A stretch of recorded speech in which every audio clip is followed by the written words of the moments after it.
ഇതിന് എനിക്ക് അങ്ങനെ ഒരു സാഹചര്യം ഒരുക്കി തന്നത് എൻ്റെ ഡയറക്ടറും പിന്നെ മൊത്തം ക്രൂ ആണ്. അതിന് ഭയങ്കര നന്ദിയുണ്ട്. കരഞ്ഞോണ്ടിരിക്കുമ്പോ ഈ തിയേറ്ററുകാർ ആ ഒരു 10-20 സെക്കൻഡ് സമയം കൊടുക്കണം ലൈറ്റ് ഓൺ ആക്കാൻ. അല്ലെങ്കിൽ അത് ഭയങ്കര ബുദ്ധിമുട്ടാണ്. ആ ഒരു അവസ്ഥയിലേക്ക്. അല്ല, ഗംഗാധരന്റെ പാട്ടെ മഞ്ജുതര എന്നുള്ള പാട്ട് പുള്ളി പാടി, അത് വളരെ നിർണായക സ്ഥലത്താണ് യൂസ് ചെയ്തത്. പറയൂ. അൺകൺട്രോൾഡ് ഫയർ ആയിപ്പോയി. ടോവിയുടെ മുഖത്തേക്ക് ആ ഒരു പീസ് ഓഫ് ഫയർ ബ്ലാസ്റ്റ് ചെയ്ത് വന്നിരുന്നു. അപ്പൊ അതൊക്കെ അതിന്റെ ഇടയ്ക്കുള്ള ചലഞ്ചായിരുന്നു. അതെ അതെ. അപ്പൊ ആദ്യ സീക്വൻസ് എടുത്തിരിക്കുന്ന അവന്റെ പോലീസ് സ്റ്റേഷൻ സീക്വൻസ്. അതിലുള്ള മിന്നൽ മുരളി പോലീസ് സ്റ്റേഷൻ. അപ്പൊ ആൾക്കാരെ നമ്മൾ നേരിട്ട് കാണാണല്ലോ. അപ്പൊ അവർ നമ്മളെ തൊടുന്നു, കെട്ടിപ്പിടിക്കുന്നു, അവർ ചില ആൾക്കാർ കരയുന്നു. അതെ അതെ. റൊമാൻറ്റിക് സോങ്സിന്റെ എല്ലാ പാട്ടും എനിക്ക് നിങ്ങൾ ലെവല് എന്ന് പറയുന്നത് വിശ്വസിക്കില്ല, ഇതൊക്കെ ഒരു ചർച്ചയാണോ? വെർബലി റെൻഡർ ചെയ്യുന്നതില് ടെക്നിക്ക് കാണിച്ച ആളുകളെ ഇരുത്താൻ പറ്റില്ല. അവിടെ ലുക്ക് ആയിരിക്കാം, ആക്ടിവിറ്റി ആയിരിക്കാം, അതിൽ ഭയങ്കര നല്ലതായിരുന്നു നിങ്ങള് ആദ്യമായിട്ട് ഒരു ഇന്റർവ്യൂ. ജീവിതത്തിൽ കുറെ പരാജയങ്ങളൊക്കെ ഏറ്റുവാങ്ങിയിട്ടുള്ള ആൾക്കാർക്ക് ആ ജയിക്കുന്ന ആൾക്കാരുടെ കഥ കാണുമ്പോൾ അത് നമ്മുടെ സ്വപ്നവുമായിട്ട് റിലേറ്റ് ചെയ്യാൻ പറ്റുള്ളൂ. സ്വന്തം ജീവിതമായിട്ട് റിലേറ്റ് ചെയ്യാൻ പറ്റുന്നത് ചിലപ്പോൾ ഈ തോറ്റുപോയവരുടെ കഥകളായിരിക്കും.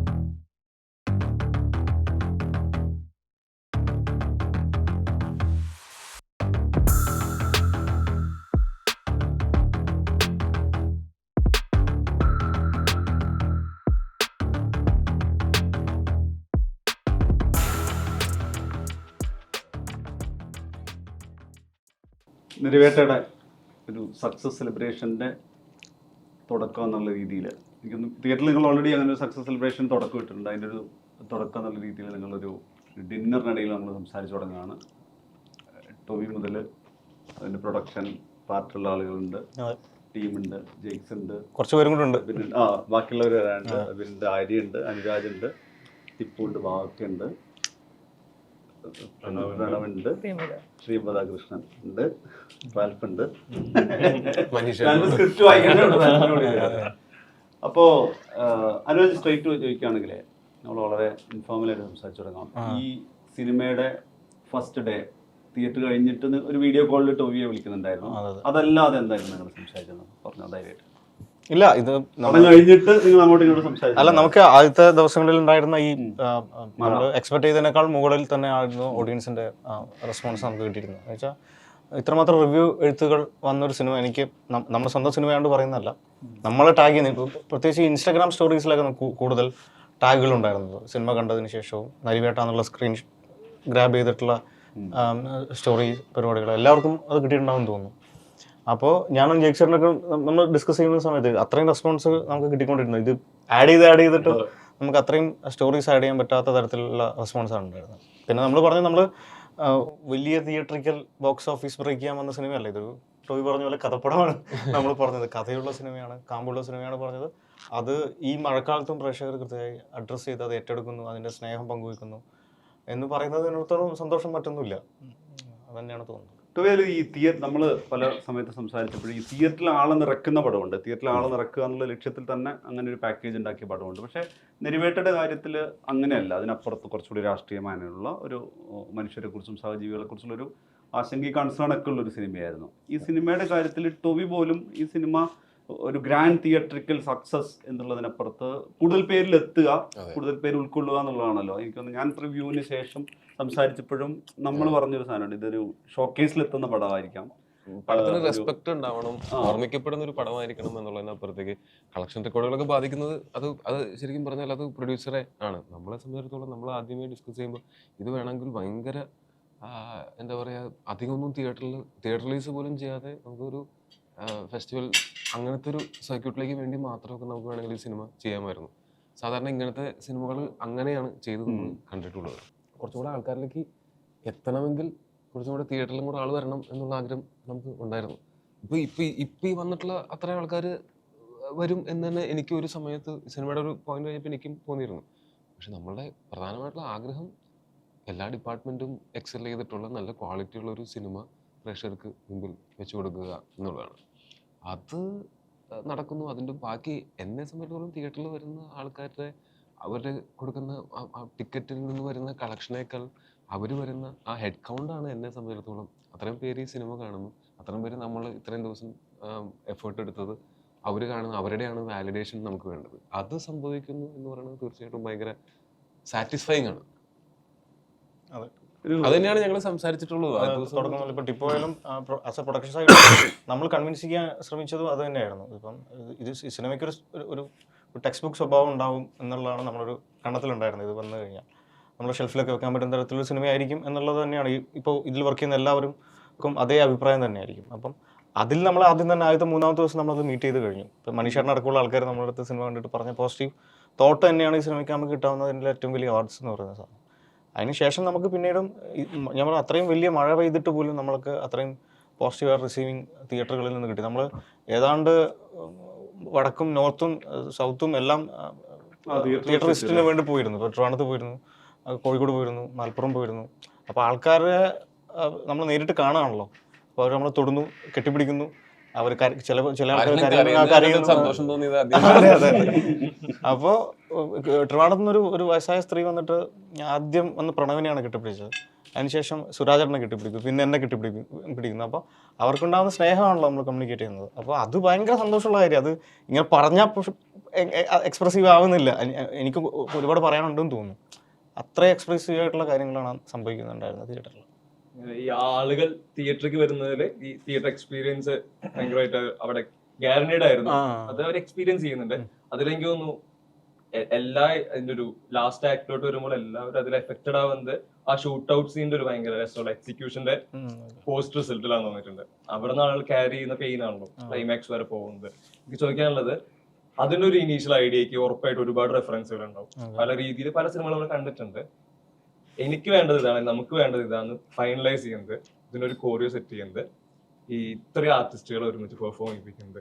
അല്ല, ഈ സിനിമയുടെ പ്രധാന ചലഞ്ച് തന്നെയായിരുന്നു. ടൊവി ആയാലും എല്ലാ ടെക്നിക്കൽ സൈഡ്, ബാവക്കയുടെ പോർഷനിൽ നമുക്ക് തള്ളിക്കറാൻ ആർട്ടിസ്റ്റായിട്ട് അഭിനയിച്ചപ്പം പിന്നെ പ്രണവ്, ആര്യ, അതെന്ന് വെച്ചാൽ ആ ഒരു സിംഗിൾ ഷോട്ട് ആക്ട് ഉണ്ട് നമ്മുടെ അതിൽ വർഗീസിനെ ഫോഴ്സ്ഫുള്ളി വർഗീസ് അതിൻ്റെ അകത്തേക്ക് കയറി പോവാണ്. അതിൽ നിന്ന് പുറത്ത് ഇറങ്ങി വരുന്ന വർഗീസ് മറ്റൊരാളായിട്ടാണ് ക്യാവസിൻ്റെ അടുത്ത് പുറത്തേക്ക് ഇറങ്ങുന്നത്. അതായിരുന്നു നമ്മുടെ ബേസിക് കോൺസെപ്റ്റ് ഉണ്ടായിരുന്നത്.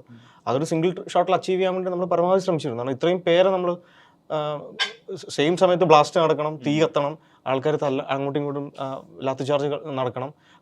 അതിനകത്ത് ഒരു ക്ലാഷ് എന്ന് പറയുന്നത് താമി ജമ്പ് ചെയ്ത് വന്ന് ഇതിലേക്ക് ഇനാക്ട് ചെയ്യണം. അപ്പോൾ അത്രയും വലിയ ഷോട്ടാണ് അത് എക്സിക്യൂട്ട് ചെയ്യുന്നത് നമ്മൾ. അപ്പോൾ അതിനുള്ള തയ്യാറെടുപ്പ്, ആ ഷോട്ട് എക്സിക്യൂട്ട് ചെയ്യാനുള്ള തയ്യാറെടുപ്പാണ് നടത്തിയിരുന്നത്. അല്ലാതെ നമുക്ക് ഇന്നൊരു സിനിമയുടെ ഒരു പോർഷൻ എടുത്ത് വെച്ചാൽ നമുക്കിത് എക്സിക്യൂട്ട് ചെയ്യാൻ പറ്റില്ല. ഇപ്പോൾ അതിൽ തന്നെ ബാവയ്ക്കൊക്കെ കൈ പൊള്ളിയ ഇൻസിഡന്റ് ഉണ്ട്. അത് നമുക്ക് അൺകൺട്രോൾഡ് ഫയർ ആയിപ്പോയി. അപ്പോൾ ടൊവിയുടെ മുഖത്തേക്ക് ആ ഒരു പീസ് ഓഫ് ഫയർ ബ്ലാസ്റ്റ് ചെയ്ത് വന്നിരുന്നു. അപ്പൊ അതൊക്കെ അതിൻ്റെ ഇടയ്ക്കുള്ള ചലഞ്ചായിരുന്നു. അതെ അതെ, അജയന്റെ സമയത്ത് അപ്പോ നമ്മളുടെ ടെൻഷൻ വെച്ചാൽ നമ്മൾ കുറച്ച് സേഫ് സൈഡിലാണ് നിൽക്കുന്നത്. മോണിറ്ററും പരിപാടിയൊക്കെ വെച്ചാൽ ക്യാമറ എക്യുപ്മെന്റ് ഒക്കെ വലിയ പൈസ ഉണ്ടല്ലോ. അപ്പൊ അതിന് മുമ്പിലാണ് നമ്മൾ നിൽക്കുന്നത്. അപ്പൊ നമ്മൾ സേഫാണ് എപ്പോഴും. പക്ഷെ ഇവരതിൻ്റെ അകത്ത് ആ ഇൻസിഡന്റിനകത്ത് നിൽക്കുകയാണ് ഇവർ. അപ്പം ബ്ലാസ്റ്റ് ഒക്കെ കൺട്രോൾ ബ്ലാസ്റ്റ് ആണ്. എന്നാൽ പോലും ഒരു പ്ലാസ്റ്റിക് ബോട്ടിൽ നിറച്ച് പെട്രോൾ വെച്ച് പൊട്ടിച്ചു കഴിഞ്ഞാൽ അതിൻ്റെ ഒരു പീസ് എങ്ങോട്ട് പോകുന്ന പെട്രോളിന് മാത്രമേ അറിയത്തുള്ളൂ. അപ്പോൾ അങ്ങനെ ഒരു പീസാണ് ടൊവിയുടെ സൈഡിൽ കൂടെ പോയി. അത് എല്ലാ സിനിമയിലും സംഭവിക്കുന്നതാണ്. എന്നാൽ പോലും ഇതും നിറയെ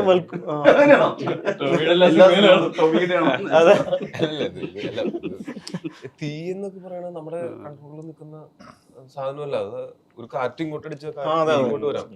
അപ്പൊ അതൊക്കെ നമ്മൾ ഇത്തിരി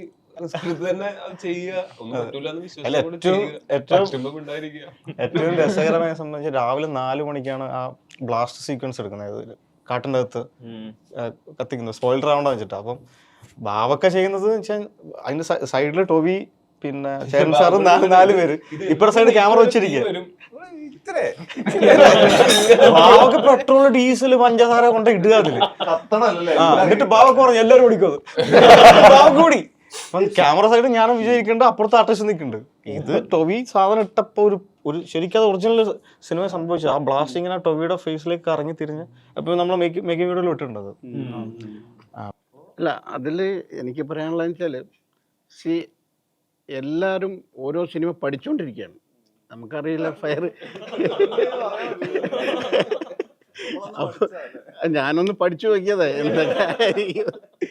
ബട്ട് ഗോഡ്സ് ഗ്രേറ്റ് ഒന്നും സംഭവിച്ചില്ല. പക്ഷേ ടൊവി മാത്രമേ എണിച്ച് മാറി. പക്ഷേ ചേരൻ സാർ വന്നിട്ട് പറഞ്ഞു ഇതെല്ലാം പാത്തുകളാം. പക്ഷേ പുള്ളിക്ക് മാറാനും പറ്റുന്നില്ല. ടൊവിയുടെ ക്യാരക്ടറിന് മാറാം. ഞാൻ പറഞ്ഞ ഉറപ്പായിട്ടും തീ കുറവാണെങ്കിൽ റിഫ്ലക്സ് ഉണ്ടാവണം എന്ന് പറയുമ്പോൾ നമ്മൾ പ്ലാൻ ഉണ്ടായിരുന്നു. പക്ഷെ നല്ല തീയ വന്നത് അതിനനുസരിച്ച് ടൊവി മാറുകയും ചെയ്തു. ചേരൻ സാറിന് മാറാൻ വേറെ കല്ല പറയുന്നത്. തീയെങ്ങാനും കുറവാണെങ്കിൽ അതിലേക്ക് എത്തിച്ചു നോക്കാൻ പ്ലാൻ ചെയ്തിട്ട് ഞങ്ങൾ ഭാഗമായിട്ട് തീ ഇങ്ങനെ ഇത്ര ആയിട്ട് വരും. നമ്മളിപ്പോ സംസാരിക്കുമ്പോൾ ശരിക്കും ഭയങ്കര നിങ്ങൾ ഒരു ഇതിന്റെ ടീം എന്ന് പറയുന്നത് ഭയങ്കര റിലാക്സ്ഡ് ആയിട്ടാണ് സംസാരിക്കുന്നത്. പക്ഷെ നിങ്ങളുടെ ഷൂട്ട് എന്ന് പറയുന്നത് ഇപ്പം ടൊവിയുടെ ക്യാരക്ടറിന്റെ ആണെങ്കിൽ ആര്യയുടെ ക്യാരക്ടർ, നിങ്ങൾ ഓരോരുത്തരുടെ ക്യാരക്ടറിന്റെയും ടീമിന്റെ ആണെങ്കിൽ അവിടെ പലതരം പ്രഷർ പോയിന്റിലാണ് രാത്രി പകലൊക്കെ ഷൂട്ട് ചെയ്യുന്നത്. ഞാൻ ഇപ്പം വർഗീസിനെ നമ്മൾ തിയേറ്ററിൽ ആദ്യമായിട്ട് കാണുന്നത് തിരുനെല്ലിയിൽ നിന്നാണ്. ഭയങ്കര പലതരത്തിൽ ചരിത്രമായിട്ട് റിലേറ്റ് ചെയ്യുന്ന ഒരു സ്ഥലത്തൊക്കെയാണ്. ഞാൻ ഇവിടെ അവിടെ വേറെ തരം സമ്മർദ്ദത്തിനിടയിലുള്ളത്. ചിലപ്പോൾ അനുരാജിനോട് എല്ലാതരം അമർഷമൊക്കെ ഉണ്ടാവുന്ന ഒരു മൊമെന്റ് വരെ ഉണ്ടാവാം. ഞാൻ പറഞ്ഞത് ഒരു ഡയറക്ടർ ചെയറിലിരിക്കുന്ന ഒരാളും ത്രൂ ഔട്ട് ക്യാരക്ടറിന്റെ ഒരു എല്ലാതരം സമ്മർദ്ദങ്ങളിലേക്ക് പോകുന്ന ഒരു ആക്ടറും തമ്മിൽ ഒരുപാട് കോൺഫ്ലിക്റ്റിന്റെ ഒരു സ്പേസ് ഉണ്ടാവുമല്ലേ ഈ സ്പേസ്? ഈ സിനിമയിൽ അത് വളരെ കുറവാണ്. ഒരു കോൺഫ്ലിക്റ്റുകളും ഉണ്ടായില്ല എന്നുള്ളത്. അതായത് എപ്പോഴും ഒരു പ്രഷർ സംഗതി ഉണ്ടാവില്ല. ഈ ഇത്ര റിലാക്സ്ഡ് ആയിട്ടുള്ള ഒരു സംഗതി ആയിരിക്കില്ലല്ലോ ഷൂട്ടിങ്. ശരിക്കും പറഞ്ഞാൽ ഈ സിനിമയുടെ ഷൂട്ട് താരതമ്യേന നമ്മൾ അത് നല്ല പ്ലാൻ ആയതുകൊണ്ടും രതീഷേട്ടന്റെ ചാർട്ടും എല്ലാം അതിൽ പല ഫാക്ടേഴ്സ് കോൺട്രിബ്യൂട്ട് ചെയ്തിട്ടുണ്ട്. പിന്നെ എല്ലാവരും അവിടെ റെഡി ആയിട്ട് നിൽപ്പുണ്ട്. അതായത് ഡിലേകൾ തീരെ ഉണ്ടായിരുന്നില്ല. അപ്പൊ ഒരു വൈകിട്ട് 6 മണിക്കാകുമ്പോൾ രാവിലെ ഒരു 7 മണി 8 മണിക്കൊക്കെ തുടങ്ങുന്ന നൈറ്റ് ഷൂട്ട് ഉണ്ടെങ്കിൽ തന്നെ നമ്മുടെ പോർഷൻ ഷൂട്ട് ചെയ്യും. ഇപ്പം മെയിൻ നാളെ രാവിലെ ഏർലി മോർണിംഗ് വരേണ്ട ആർട്ടിസ്റ്റ് നമ്മൾ നേരത്തെ പാക്ക് ചെയ്യും. അപ്പം നമ്മൾ കുറച്ച് ബഞ്ച് ഓഫ് ഷോട്ട്സ് നമുക്ക് വേറെ എടുക്കാനുണ്ടാവും.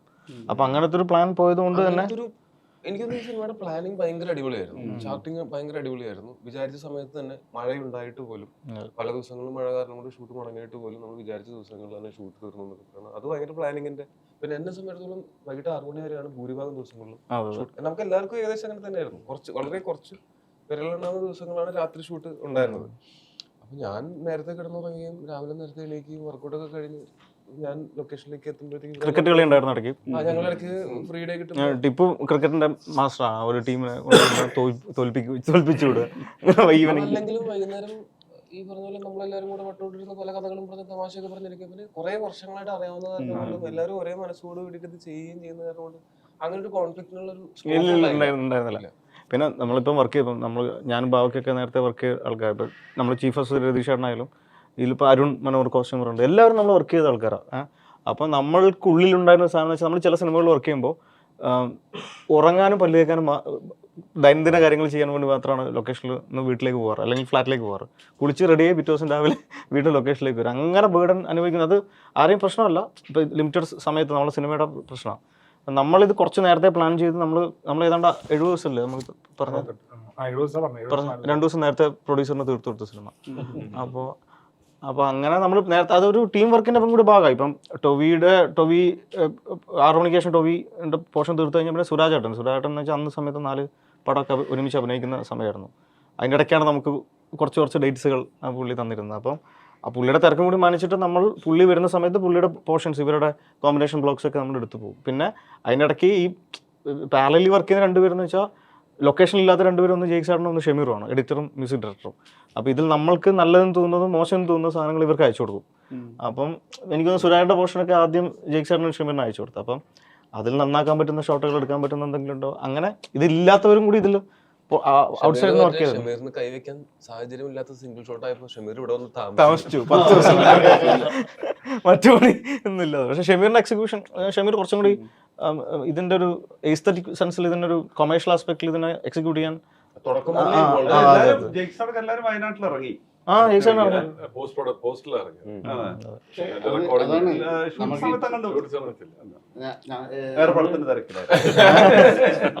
പിന്നെ ഇക്കണ്ട പടങ്ങൾ ഇറങ്ങിയ പടങ്ങളൊക്കെ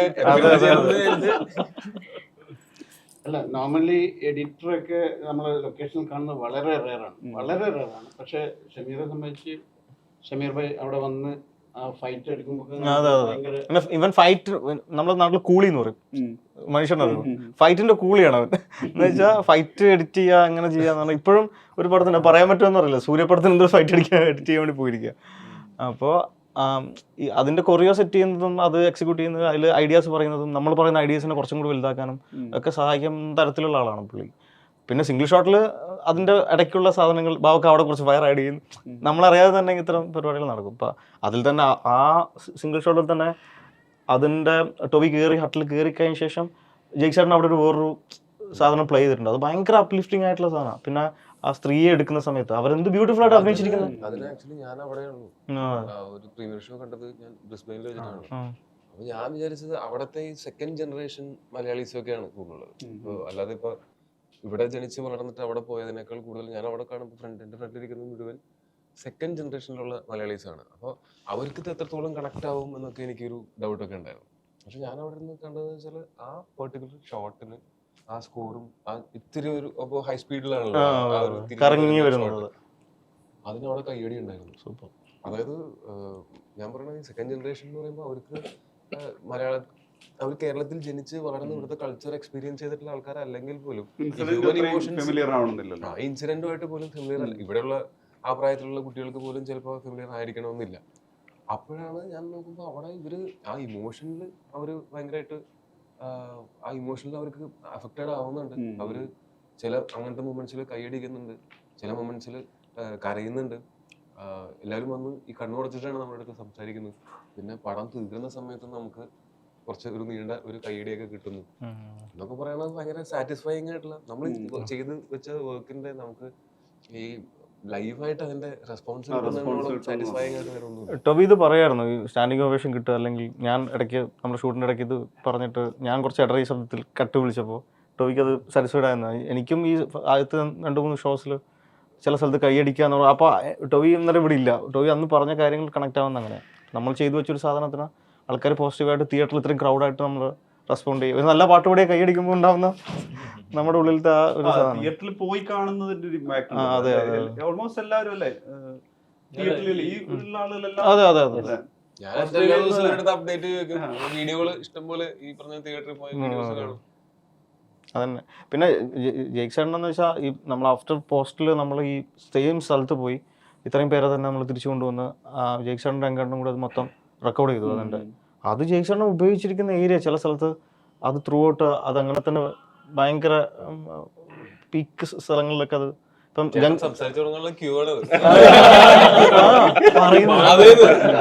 അതെ.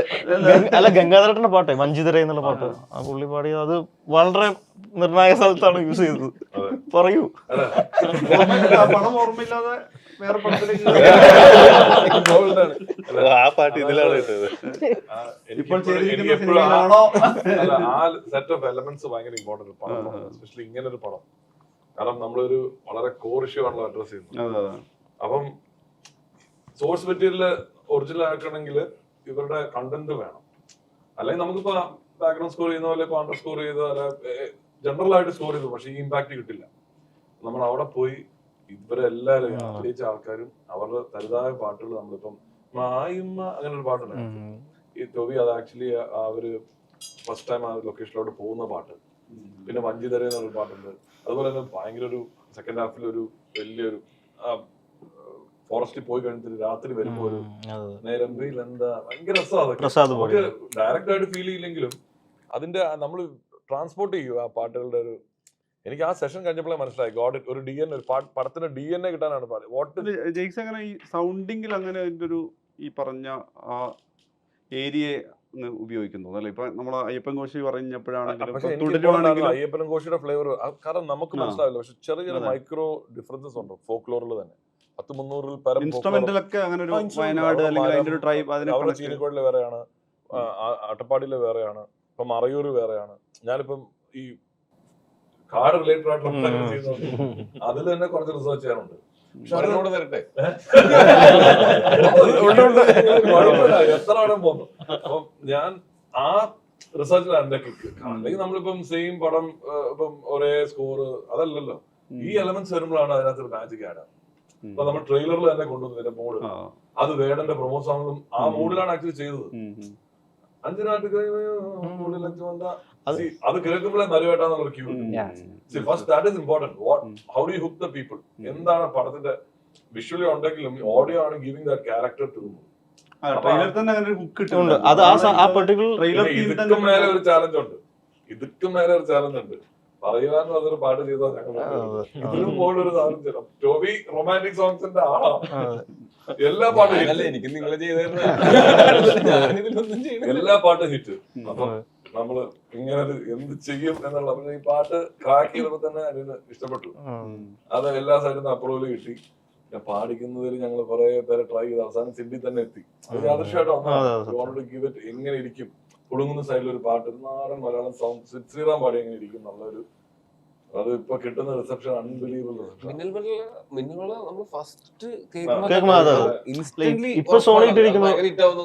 അതായത് ടോപ്പ് ഇന്ത്യ ട്രെൻഡിംഗ് നമ്പർ 7 ആ സോങ്. ഇന്നിപ്പോ സോണി ഇട്ടിരിക്കുന്നത് ഈ ലാവെല്ലാം നാമെല്ലാം ലാവല്ലോ ലാവെല്ലോ നാമെല്ലോ അത് ടോബി വന്നിട്ട് ടോബി പറഞ്ഞ് വിശ്വസിക്കില്ല, ഇതൊക്കെ ഒരു ചർച്ചയാണോ? വൻ ചർച്ചയാണ്.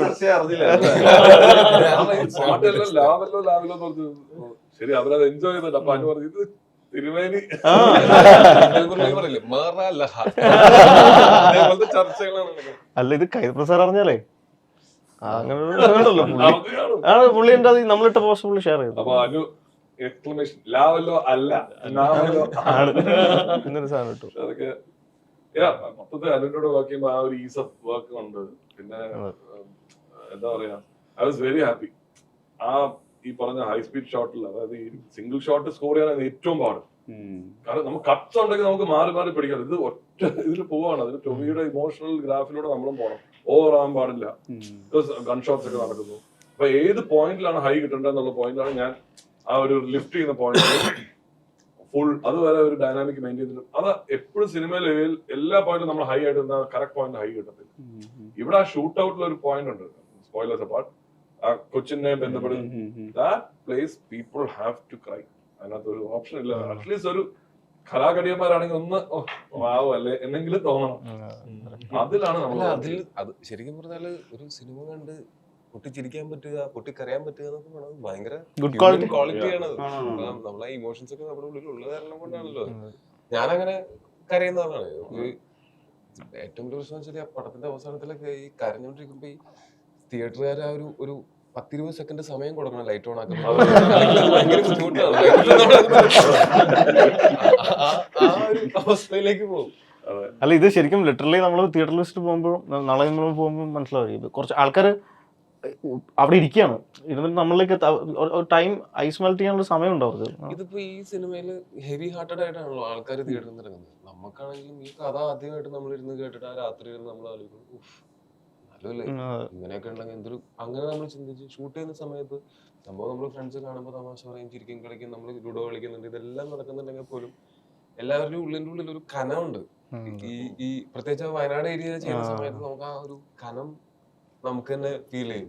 ആ ഈ റൈറ്റ് സീനൊക്കെ എടുത്തു കഴിഞ്ഞിട്ട് നമുക്ക് തിരിച്ചു ചെന്നിട്ട് ഒന്ന് എല്ലാവരുമായിട്ട് വർത്താനം പറഞ്ഞ് ചിരിച്ച് കളിച്ചിരിക്കാനുള്ള ഒരു മൂഡല്ല നമുക്ക്.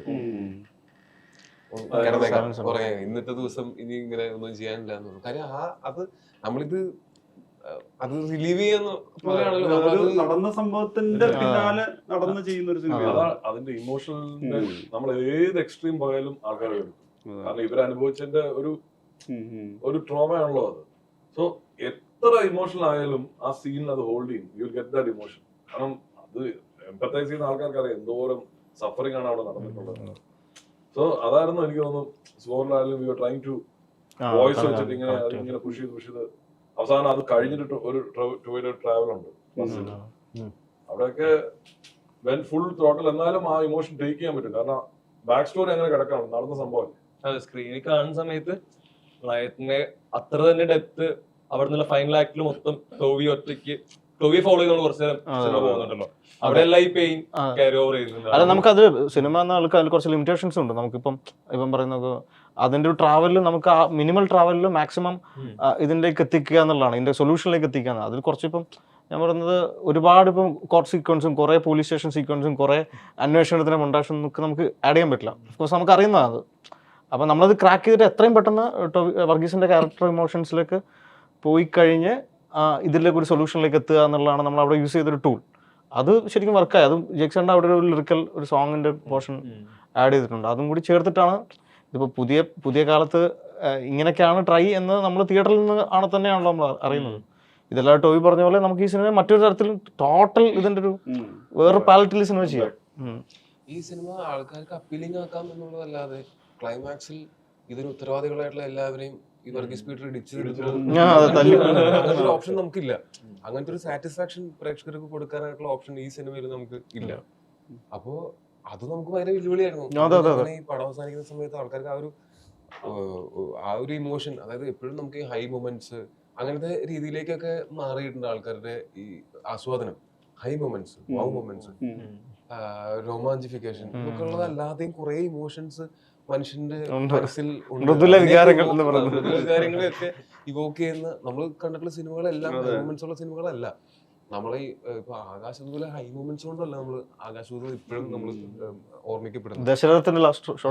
അതിനകത്ത് ഹൈ മൊമെന്റ്സ് അല്ലെങ്കിൽ അങ്ങനെ ഹൈ ഒക്ടേൻ ആക്ഷൻ സീക്വൻസസ് അല്ലാതെ ഇമോഷണൽ ഹുക്ക് കൊണ്ടാണ് ആ സിനിമകളൊക്കെ ഇപ്പോഴും നമ്മൾ ഓർത്തുകൊണ്ടിരിക്കുന്നത്. അപ്പോൾ ഇപ്പോഴത്തെ ഈ മാറിയ സാഹചര്യത്തിൽ എല്ലാവരും ഈ പറഞ്ഞ പോലെ പണ്ടത്തേനേക്കാൾ ഈ എന്തെങ്കിലും ഒരു ഭയങ്കര പരിപാടി ഹൈ മൊമെന്റിൽ പടം അവസാനിച്ചാലേ അതിനെ അപ്രീഷിയേറ്റ് ചെയ്യുള്ളൂ എന്നുള്ളൊരു സാഹചര്യമൊക്കെ ആ സമയത്ത് നമ്മൾ അന്തം വിട്ട് നിന്നിട്ടുണ്ട്. എന്തായിരിക്കും ആൾക്കാർക്ക് ഓക്കെ ആവുമായിരിക്കും. ഹെൽപ്ലെസ് ആയിട്ടാണ് പടം നിൽക്കുന്നത്. അതെ, അതിൽ ആൾക്കാർ കിട്ടുന്നുണ്ട്. നമ്മൾ റെപ്രസെന്റ് ചെയ്യുന്ന നമ്മുടെ ഓരോരുത്തരാണ്. അല്ല, നമ്മൾ ഒരു സൈലൻസ് നോട്ടില് ആ കുട്ടിയുടെ ശബ്ദത്തിൽ ആ സിനിമ തീരുന്നത് ശരിക്കും അൻവർക്ക് എഴുതിയ അൻവർക്ക് ശരിക്കും ഈ സിനിമയുടെ ആത്മാവാണ് പുള്ളി എഴുതി വെച്ചിരിക്കുന്നത്. ഭയങ്കര അടിപൊളിയായിട്ട് ഈ സിനിമയിലെ ഈ ഭയങ്കര സിനിമാറ്റിക് മൊമെന്റുകൾ പറയുമ്പോഴേ ഇത് ഭയങ്കര രസമായിട്ട് തോന്നിയിട്ടുണ്ട്. ആര്യ പോലീസ് സ്റ്റൻഡിൽ നിന്ന് ഇറങ്ങി വരുന്ന ഒരു പോർഷനില് അവിടെ ടോവി അവിടെ ഒരു റിയാക്ഷൻ ആണ് എടുക്കുന്നത്. ഇവർ വോക്കൻ റിയാക്ഷൻ കൊടുക്കുന്നു. ഭയങ്കര പവർഫുൾ ആയിട്ട് പ്രശാന്ത് ഏട്ടനും ആര്യയും കൂടെ ഒരുമിച്ച് കണ്ടിട്ട് നേരെ പ്രസ്സുകാരെ കണ്ട് ഇറങ്ങി വരുന്ന ഷോട്ട്. അത് ശരിക്കും എനിക്ക് തോന്നുന്നു ആ സിനിമയിൽ അത്ര നേരം ആര്യ ക്രിയേറ്റ് ചെയ്ത എന്താണ് ക്രിയേറ്റ് അതിന്റെ ഇമ്പാക്ട് ആ വോക്കിലാണ്. അതെ അതെ പൊളിച്ചിട്ടുണ്ടായില്ല ആ സ്ഥലത്ത്. അല്ല ശരിക്കും എനിക്കും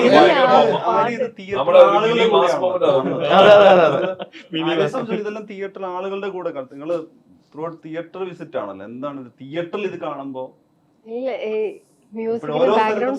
പുതിയ ഓഡിയൻസിന്റെ കൂടെയാണല്ലോ. ബാക്ക്ഗ്രൗണ്ട് സ്കോർ കേട്ടപ്പോ ഞാൻ പറഞ്ഞ പോലെ ഞെട്ടി. എനിക്ക് ഗൂസ് ബംസ് മൊമെന്റ് ആയിരുന്നു അത്. പറഞ്ഞ പോലെ ഞാൻ ഒട്ടും പ്രതീക്ഷയില്ല. എനിക്കറിയില്ല, ഞാൻ അതിന് മുമ്പ് കണ്ടിട്ടില്ലായിരുന്നു. ഞാൻ ഫസ്റ്റ് ടൈം തിയേറ്ററിലാണ് കാണുന്നത്. അപ്പോ ടെന്റിന്ന് ഇറങ്ങി വരുമ്പോ മ്യൂസിക് അത് വേറെ കാര്യമുണ്ട്. അവരുടെ ഒരു സ്റ്റേറ്റ്മെന്റ് ആണല്ലോ. അപ്പൊ അത് അവിടെയും നമ്മൾ റെക്കോർഡ് ചെയ്ത സാമ്പിൾ ചെയ്ത അവരുടെ വോയിസ് തന്നെ ഉപയോഗിച്ചിരിക്കുന്നു. അവരുടെ ഒരു നോക്കാം we are ready for the fight എന്നുള്ള ഒരു പ്രമോഷൻ ആണല്ലോ. അപ്പൊ അവിടെ ഇത് 100% ഷുവർ അത് നമുക്ക് ലിഫ്റ്റ് ചെയ്യാൻ പറ്റുന്ന ഒരു സീനാണോ. അങ്ങനെ സംസാരിക്കുന്നില്ലെങ്കിൽ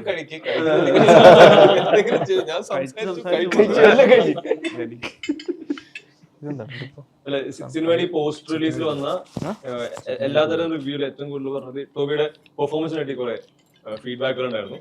അത് ഭയങ്കര പോസിറ്റീവ് ആയിട്ടുള്ള ടോബി ഇങ്ങനെ പെർഫോം ചെയ്ത് കണ്ടിട്ടില്ല എന്ന് പറയുന്നത് കുറെ പെർഫോമൻസ് ഓറിയന്റഡ് റിവ്യൂസ് വരുന്നുണ്ടായിരുന്നു. ഈ പെർഫോം ചെയ്യുന്ന സമയത്ത് എടുക്കുന്ന ജഡ്ജ്മെന്റ് ശേഷം സ്ക്രീനിൽ കാണുന്നത് ആളുകൾ ഇത് ഏറ്റെടുത്ത് കഴിയുമ്പോഴുള്ള ടോബിയുടെ കിക്ക് എന്താ ശരിക്കും? എന്റെ ഫസ്റ്റ് വാലിഡേഷൻ ഞാൻ ആഗ്രഹിക്കുന്നതും ഈ സിനിമയിൽ എനിക്ക് കിട്ടിയതും എന്ന് പറയുന്നത് എന്റെ ഡയറക്ടറുടെ വാലിഡേഷനാണ്. ഞങ്ങൾ തമ്മിൽ കുറെ നാളത്തെ സൗഹൃദമുണ്ട്. പക്ഷെ അനുരാജ് ചെയ്യുന്ന സിനിമ എന്ന് പറയുന്ന സമയത്ത് ഞങ്ങൾക്ക് രണ്ടുപേർക്കും ഇതൊരു സൗഹൃദത്തിന്റെ അടിസ്ഥാനത്തിൽ ചെയ്യുന്ന സിനിമയല്ല, ഈ സിനിമയോടുള്ള ഇഷ്ടത്തിന്റെ അടിസ്ഥാനത്തിൽ തന്നെ ചെയ്യുന്നത്.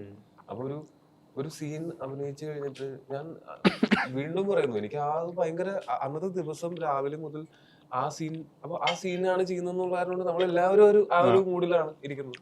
ആ സീൻ അതിന് തലേദിവസമൊക്കെ നമ്മൾ സംസാരിക്കുമ്പോഴും നമുക്ക് ആ സീൻ ഇച്ചിരി അങ്ങനെയാണ് ഇങ്ങനെയാണ് അപ്പോൾ ഇത് മെത്തേഡ് ആക്ടിങ്ങോ അങ്ങനെ ഒന്നുമില്ല. പക്ഷെ നമ്മൾ ആ സീൻ ചെയ്യുന്ന ദിവസം വേറൊരു മൂഡിലിരിക്കാൻ പറ്റുന്നില്ല, ആ മൂഡിലിരിക്കാൻ അല്ല പറ്റുന്നില്ല. ശ്രീകാന്ത് ഫസ്റ്റ് അഭിനയിക്കാൻ പറ്റുന്ന ദിവസം ശ്രീകാന്ത് പോലും മിണ്ടുന്നുണ്ടായിരുന്നില്ല, ആ അപ്പോൾ അപ്പുറത്തിരിക്കുന്നുണ്ടോ. അല്ലെങ്കിൽ ഞാൻ അങ്ങോട്ട് എല്ലാവരോടും സംസാരിക്കുന്നത്, പക്ഷെ ഈ ദിവസം എന്തോ എനിക്കങ്ങനെ സംസാരിക്കാൻ പറ്റില്ല.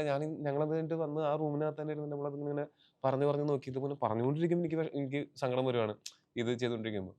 അത് കഴിഞ്ഞ് അനുരാജ് ശബ്ദം ഇടറി കട്ട് വിളിച്ചപ്പോഴത്തേക്കും എന്നെ സംബന്ധിച്ചിടത്തോളം എനിക്ക് അത്രയും വലിയ ഒരു അംഗീകാരം കിട്ടാനില്ല. എന്നുവെച്ചാൽ അത് നമുക്ക് കുറേ ക്ലാപ്സ് കിട്ടുന്ന പോലെ, കുറേ അവാർഡ് കിട്ടുന്ന പോലത്തെ ഒരു സാധനമാണ്. കാര്യം ഞാൻ ഫസ്റ്റ് ഷോട്ട് കഴിഞ്ഞ് കട്ട് വിളിച്ചു കഴിഞ്ഞാൽ ഞാൻ ആദ്യം നോക്കുന്നത് ഡയറക്ടറുടെ മുഖത്താണ്. ആ കട്ടിന്റെ ശബ്ദം അത് ചിലർ ആ കട്ട് കട്ട് കട്ട് എന്ന് പറയുന്നതും ആ കട്ട് എന്ന് പറയുന്നതും ഇടറിയിട്ട് കട്ട് പറയുന്നതും ഇതൊക്കെ വേറെ വേറെ എന്താ പറയുക, എനിക്ക് തരുന്ന വേറെ വേറെ തരത്തിലുള്ള സൂചനകളാണ്. അപ്പോൾ ഞാൻ ഫസ്റ്റ് വാലിഡേഷൻ കാത്തു നിൽക്കുന്നത് ഇപ്പോഴും സംവിധായകൻ്റെ ആയിരിക്കും. അപ്പോൾ സംവിധായകൻ ഇത് പറയുന്നു, പിന്നെ ഞാൻ റൈറ്ററോടായിരിക്കും ചോദിക്കുന്നത്, ഓക്കെ അല്ലേ, പരിപാടികളൊക്കെ ഓക്കെ അല്ലേ. അപ്പോൾ കഴിഞ്ഞ സീൻ കണ്ടോ ഇതൊക്കെ ഇപ്പോൾ അപ്പോൾ എനിക്ക് ഇവരെ രണ്ടുപേരും, കാര്യം ഇവരാണല്ലോ ഈ ക്യാരക്ടറിനെ ക്രിയേറ്റ് ചെയ്തത്. അപ്പോൾ അവരെ സംബന്ധിച്ചിടത്തോളം ഞാൻ നന്നായി ചെയ്തിട്ടുണ്ട് എന്നാണ് അവർക്ക് തോന്നുന്നുണ്ടെങ്കിൽ എനിക്ക് അതിനേക്കാളും വലിയ വേറെ ആരുടെയും അംഗീകാരം തൽക്കാലം ആവശ്യമില്ല. പിന്നെ കാണുന്ന പ്രേക്ഷകർക്ക് ഇഷ്ടപ്പെടണം എന്നുള്ളത് സ്വാഭാവികമായിട്ടും ഞാനത് ഭയങ്കരമായിട്ട് ആഗ്രഹിക്കും. അതിലെനിക്ക് ഭയങ്കര സന്തോഷമുണ്ട്. പക്ഷെ ഞാൻ പറഞ്ഞത് അത് എന്നെ സംബന്ധിച്ചിടത്തോളം ബോണസാണ്. എനിക്കിവിടെ എൻ്റെ വാലിഡേഷൻ കിട്ടിക്കഴിഞ്ഞു. അത് കഴിഞ്ഞ്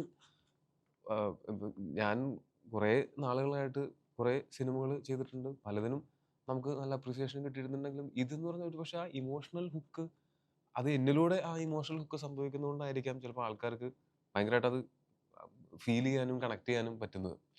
അത് എനിക്ക് അതിനുവേണ്ടി സാഹചര്യം ഒരുക്കി തന്നത് ഇവരെല്ലാവരും കൂടിയിട്ടാണ്. ഇവർ മാത്രമല്ല, വേറെയും കുറേ പേരുണ്ടായിരുന്നു. അപ്പോൾ ആ സാഹചര്യം ഒരുക്കി തന്നത് ഇത് ഒരിക്കലും ഒരാൾക്ക് ഒറ്റയ്ക്ക് ഒന്നും ചെയ്യാൻ പറ്റില്ല സിനിമയിൽ. ഇതൊരു കളക്റ്റീവ് ആയിട്ടുള്ള ഒരു ആർട്ട് ഫോമാണ്. പരസ്പരം അങ്ങോട്ടും ഇങ്ങോട്ടും സപ്പോർട്ട് ചെയ്തുകൊണ്ട് കോംപ്ലിമെന്റ് ചെയ്തുകൊണ്ട് മാത്രം ചെയ്യാൻ പറ്റുന്ന ഒരു കാര്യമാണ്. ഇതിന് എനിക്ക് അങ്ങനെ ഒരു സാഹചര്യം ഒരുക്കി തന്നത് എൻ്റെ ഡയറക്ടറും പിന്നെ മൊത്തം ക്രൂ ആണ്. അതിന് ഭയങ്കര നന്ദിയുണ്ട്. ആക്ച്വലി ഭയങ്കര ഫോർമൽ അല്ല എന്ന് പറഞ്ഞ് തുടങ്ങിയ സാധനമാണ്. ഫോർമൽ അല്ല ഇമോഷണൽ ആക്കിയത്. എന്താണെന്ന് നമുക്ക് അപ്രിസിയേഷൻ കിട്ടുന്നതാണ് നമുക്ക് ആകെ ഉള്ളൊരു ഫ്യൂവല്. നമുക്ക് പടത്തില് ശമ്പളം കിട്ടുന്നത് അതൊക്കെ വേണം, ഒരു സൈഡിൽ കൂടെ പോകും, അതൊക്കെ ബൈ പ്രൊഡക്ട്സ് ആണ്. ഫസ്റ്റ് തിങ് എന്ന് പറയുന്നത് നമ്മളൊരു സാധനം ചെയ്യുന്നു, അത് ആൾക്കാർക്ക് ഇഷ്ടപ്പെടുന്നു, അത് കഴിഞ്ഞ് പിന്നെയും അത് സംസാരിക്കപ്പെടുന്നു. ഒരു സിനിമ കഴിയുന്ന സമയത്ത് അത് നമ്മളെ കരിയർ ബെസ്റ്റ് പെർഫോമൻസ് ആണെന്ന് പറയുന്നു. ഓക്കെ, അപ്പോൾ എനിക്ക് ഇനി അതിൻ്റെ മുകളിൽ അടുത്തത് ചെയ്യാനുള്ള പ്രചോദനം എന്ന് പറയുന്നത് ഈ അപ്രിസിയേഷൻ മാത്രമാണ്. അതിന് മറ്റ് എന്തിനേക്കാളും ഹാപ്പിനെസ് തരാൻ പറ്റുന്നത് ഈ അപ്രിസിയേഷൻ തന്നെയാണ്. ഇതിൽ തന്നെ ഈ ഷൂട്ട് ഔട്ട് സീക്വൻസിൽ ടോവിയുടെ റിയാക്ഷൻ ഉണ്ടല്ലോ, ഇതെല്ലാം വിറ്റ്നസ് ചെയ്തിട്ടുള്ള അവിടെ ഈ വെർബലി മറ്റേ റെൻഡർ ചെയ്യുന്നതില് ടെക്നിക്ക് കാണിച്ച ആളുകളെ ഇരുത്താൻ പറ്റില്ല. അവിടെ ലുക്ക് ആയിരിക്കാം, ആക്ടിവിറ്റി ആയിരിക്കാം, അതിൽ ഭയങ്കര നല്ലതായിരുന്നു നിങ്ങള് ആദ്യമായിട്ട് ഒരു ഇന്റർവ്യൂ. അതുപോലെ അഭിന്റെ ആദ്യ വരവാണല്ലോ, അഭിനെ മറ്റേ ഇടറിയില്ല പതറിയില്ല അല്ലേ, പിന്നെ ഒരു മലയാള സിനിമയിലേക്കുള്ള ആദ്യ വരവ് കസറിയന്റെ ഒരു ആഹ്ലാദം എന്താ പ്രകടിപ്പിക്കാത്തത്? സന്തോഷം പരമാവധിയാണ്. മിനിമൽ കുറച്ച് എഴുതി തരാം, അതൊരു ഡയലോഗിലേക്ക് എഴുതാം അല്ലേ. എന്താണ് അഭിന് ഈ റിസപ്ഷൻ? കാരണം വെച്ചാൽ തിയേറ്ററിൽ പോകുന്നുണ്ട്, അല്ല തിയേറ്ററിലും പോയില്ലേ, എന്താ തോന്നിയിട്ടുള്ളത് വെച്ചാൽ എഴുത്തിന് ഉറപ്പായും ഒരു എഴുത്തുകാരന് കിട്ടുന്ന, ഇപ്പം കല്യാശ്ശേരി തീസീസും നേരത്തെ എഴുതിയ കഥകളുടെ ഒക്കെ ഫീഡ്ബാക്കും ഫോൺ വിളിയും മെസ്സേജ് ഒക്കെ ഉണ്ടാവും. അതിനപ്പുറത്ത് ഒരു സിനിമയ്ക്കുള്ള റിസപ്ഷൻ കിട്ടുന്നൊരു പേഴ്സണൽ. അല്ല, എന്റെ ഒരു കഥ ചെറുകഥകൾ എഴുതിയിട്ടുണ്ട്, പക്ഷെ ഒരു കഥ പോലെ ഇമോഷണൽ അല്ല. എന്റെ ഒരു കഥ വായിച്ചിട്ട് നെഞ്ചു കലങ്ങി നിന്നവരാരും പറഞ്ഞിട്ടില്ല. പക്ഷെ ഈ സിനിമ ഇത് ഒരിക്കലും മോശം പറയില്ല എന്ന് നമുക്ക് എല്ലാവർക്കും ഒരു ധാരണ ഉണ്ടായിരുന്നു. പക്ഷെ ഇങ്ങനെ ചെയിൻ ഓഫ് കരച്ചിലുകൾ ഉണ്ടാവും എന്നുള്ളത് നമ്മൾ പ്രതീക്ഷിച്ചില്ല. ഇത്രയും ആളുകളെ ടച്ച് ചെയ്യുന്നുള്ളത് ഇത് നമ്മൾ അങ്ങനെ നടക്കുന്ന പുള്ളിയുടെ കുറച്ചു നേരം ഞാനിങ്ങനെ ഇരുന്നിട്ട് അവസ്ഥയുടെ എന്തൊരു ദുഷ്ടനാണ് ഈ റൈറ്റർ നമുക്ക് തോന്നും. കല്യാശ്ശേരി തീസിസിൽ പടം പ്രൊഡ്യൂസ് ചെയ്യാൻ പോകുന്ന ഒരാൾ എന്തായിരുന്നു 100 മില്ലി കാവ്യ ജീവിതം. അല്ല, അഭിന്റെ കഥകളിൽ ഇമോഷണൽ ആയിട്ടല്ലേ മറ്റു ചില വികാരങ്ങളൊക്കെ ഹൈലൈറ്റ് ചെയ്ത് കാണിക്കാറുണ്ട്. അഭിന്റെ കഥകളിലെ മറ്റു ചില വികാരങ്ങളൊക്കെ അവൻ ഹൈലൈറ്റ് ചെയ്യാൻ ശ്രമിക്കാറുണ്ട്. അപ്പൊ ഇമോഷൻ കുറച്ചധികം ഈ തിരക്കഥയിൽ ഇതില്. പക്ഷെ നമ്മൾ അങ്ങനെ പർപ്പസ്ഫുള്ളി ചെയ്തതും അല്ല, അങ്ങനെ വന്നപ്പം ആളുകൾ ഇമോഷണൽ ടച്ച് ആയി എന്നുള്ളത് സത്യം പറഞ്ഞാൽ എനിക്ക് ഒരു പരിധിക്ക് അപ്പുറം അതിശയം തോന്നി. ആളുകൾ ഭയങ്കരമായിട്ട് കരയുകയാണ്. നാടകത്തിന് കൈയടി കയ്യടിയും ചെറിയ കരച്ചിലും. ചെറിയ കുട്ടികളൊക്കെ നമുക്കിപ്പോ ആ, ഒരു തിയേറ്ററില് കുട്ടി കരയുന്ന ഒരു വീഡിയോ ഉണ്ട്. അല്ല, തിയേറ്ററിനകത്ത് അത് മാത്രല്ല, ഇങ്ങനെ ഞങ്ങള് മുഖം പൊത്തി കരയുന്ന ഒരു വീഡിയോ ഉണ്ട്. തിയേറ്റർ വിസിറ്റിന് പോയപ്പോ ഒരു കൊച്ച് ശ്രീകാന്തന്റെ അടുത്ത് സെൽഫി എടുക്കാൻ വന്നു. അപ്പൊ അവനിങ്ങനെ ഏങ്ങലടിക്കുക സെൽഫി എടുക്കുന്നു. അപ്പം നമുക്കിപ്പം കൈയടിക്കാൻ ആളെ കയറ്റാൻ തിയേറ്ററിൽ, കരയാൻ ആളെ കയറ്റാൻ പറ്റത്തില്ല. അല്ലെങ്കിൽ അത് ഭയങ്കര ജെനുവിനായ എളുപ്പമായി കിട്ടും. അത് ഭയങ്കര ജെനുവിൻ ആയിട്ടുള്ള റിയാക്ഷൻ അല്ലേ. അപ്പൊ അതൊരു മാത്രല്ല നമ്മൾ എവിടെ പോയപ്പോഴാണെന്ന് എനിക്ക് ഓർമ്മയില്ല, കോഴിക്കോടാന്ന് തോന്നുന്നു. തിരക്കഥാകൃത്ത് എവിടെ എന്ന് ചോദിച്ചിട്ട് ഒരാൾ, ഒരു 40-45 വയസ്സുള്ള ഒരാൾ വന്നിട്ട് അഭിനെ ഷെയ്ക്കാൻ കൊടുക്കുന്നു, കെട്ടിപ്പിടിക്കുന്നു, നമ്പർ വാങ്ങുന്നു, സെൽഫി എടുക്കുന്നു. എനിക്ക് ശരിക്കും ഈ ഓടിക്കാൻ പറ്റുന്ന ഒരു ഏരിയ, പക്ഷെ നമ്മുടെ കൂട്ടായിട്ടുള്ള ശ്രമത്തിന്റെ ഭാഗമായിട്ടുള്ള സിനിമ ഞാൻ അത് വിട്ടുകൊടുത്തു. കൊടുക്കണോ അല്ലേ? ഫോൺ നമ്പർ തെറ്റിച്ച് നിർത്തിയത്. ഇനി അടുത്ത ദിവസം പോയിരുന്നോ തിയേറ്ററിൽ വിസിറ്റ് എന്നാണ് കൂട്ടിയിരുന്നോ ഒന്നിച്ച് പോയിരുന്നല്ലേ? ഞങ്ങള് തിരുവനന്തപുരത്ത് പോയിരുന്നു. നെക്സ്റ്റ് ഡേ പോയിട്ടുണ്ടായിരുന്നോ? അന്ന് നിർത്തിയ കൊണ്ടുപോയി നിർത്തി. പ്രിയംവദ മിന്നലോള ഈ പറയുന്ന ഇന്ത്യൻ ചാർട്ട് സെറ്റിംഗ് ഒക്കെ ആയി. പക്ഷെ വയനാട്ടിൽ ഈ പറയുന്ന വയനാട്ടിലും വെടിവെപ്പിന്റെയും ആ ചാപ്റ്ററിലേക്ക് പോകാൻ പറ്റിയിട്ടില്ല. പക്ഷെ ഇൻസ്റ്റാ ട്രെൻഡിങ്ങും ഇൻസ്റ്റന്റ് ഹിറ്റ് ഒക്കെ ആയിട്ട് പാട്ടും ഇതിന്റെ ഒരു മേജർ പോർഷൻ വന്നിട്ടുള്ളതാണ്. എന്താ ഇതിന്റെ ഒരു റിസപ്ഷന്റെ ഒരു ഹാപ്പിനെസ്? അയ്യോ, ഭയങ്കര ഹാപ്പിയാണ്. എനിക്ക് പറഞ്ഞറിയിക്കാൻ പറ്റാത്തൊരു ഹാപ്പിനെസ് ആണ്. ഞാൻ ഭാഗമായ ഒരു പാട്ട് ഇത്രയും ഹിറ്റ് ആവുന്നത് എനിക്കൊരു ഫസ്റ്റ് ടൈം എക്സ്പീരിയൻസ് ആണ്. ഞാൻ മൊത്തത്തിൽ ആ മൊമെന്റ് എൻജോയ് ചെയ്യുന്നു. ആൻഡ് ഇപ്പൊ ഇവര് ഈ വയനാട് എക്സ്പീരിയൻസസ് ഒക്കെ പറയുമ്പോൾ ശരിക്കും എനിക്കൊരു എന്താ പറയാ, കുറച്ചെങ്കിലും എന്തെങ്കിലും എഴുതായിരുന്നില്ലേ വയനാട്ടില്. വർഗീസിന്റെ പിറകെ നോക്കി പോകുന്നു. ഇങ്ങോട്ട് ബാങ്ക് ട്രാൻസ്ഫർ അങ്ങോട്ട്. അല്ല, പ്രിയംവദയുടെ ഒറ്റൊരു ജോലി പോയാലും കുഴപ്പമില്ല എന്നുള്ള ഡയലോഗാണ് വർഗീസിന് മറ്റൊരു തരത്തിലേക്ക് ആ പോയിന്റില് ഡ്രിഫ്റ്റ് ചെയ്യുന്നത്. രണ്ടാമത്തെ ഡയലോഗ് ഞാൻ പറഞ്ഞില്ല, ഒന്നേ പറഞ്ഞില്ല. എല്ലാം ഡയറക്ടർ തന്നെ പറഞ്ഞു കൊടുക്കും. അൻവർക്ക് വിളിച്ചോണ്ടിരിക്കുന്നു പാട്ടിറക്കാൻ വേണ്ടി, അതാണ് പ്രധാന പ്രശ്നം. താമിയും താമിയുടെ പട്ടിയും എന്ന് പറയുന്ന സംഗതി ഭയങ്കര ഇമോഷണൽ ജേണി ആയിട്ട് പോകുന്ന ഒരു വേറെ തന്നെ ഒരു ആർക്കാണ്. നിങ്ങളെ സംബന്ധിച്ചോളം ഇപ്പം നമ്മൾ പ്രിവ്യൂ കാണുന്ന സമയത്ത് പറഞ്ഞിരുന്നു, ടോവി ഓസ്ട്രേലിയയിലും കാണുന്ന സമയത്ത് ഞാൻ അനുരാജിനോട് പറഞ്ഞിരുന്നു, നിങ്ങൾ ഇവിടെ അവൈലബിൾ ആവുന്ന ഇവരടങ്ങുന്ന ഒരു പ്രധാനപ്പെട്ട ടീം തിയേറ്ററിൽ പോയാൽ ഉണ്ടാവുന്ന അവർക്ക് ഭയങ്കര പേഴ്സണലൈസ് ചെയ്യുന്ന ഒരു ഇമോഷൻ ആയിട്ടാണ് കാണുന്നത്. എന്താണ് തിയേറ്ററിൽ എന്താ കണ്ടത്?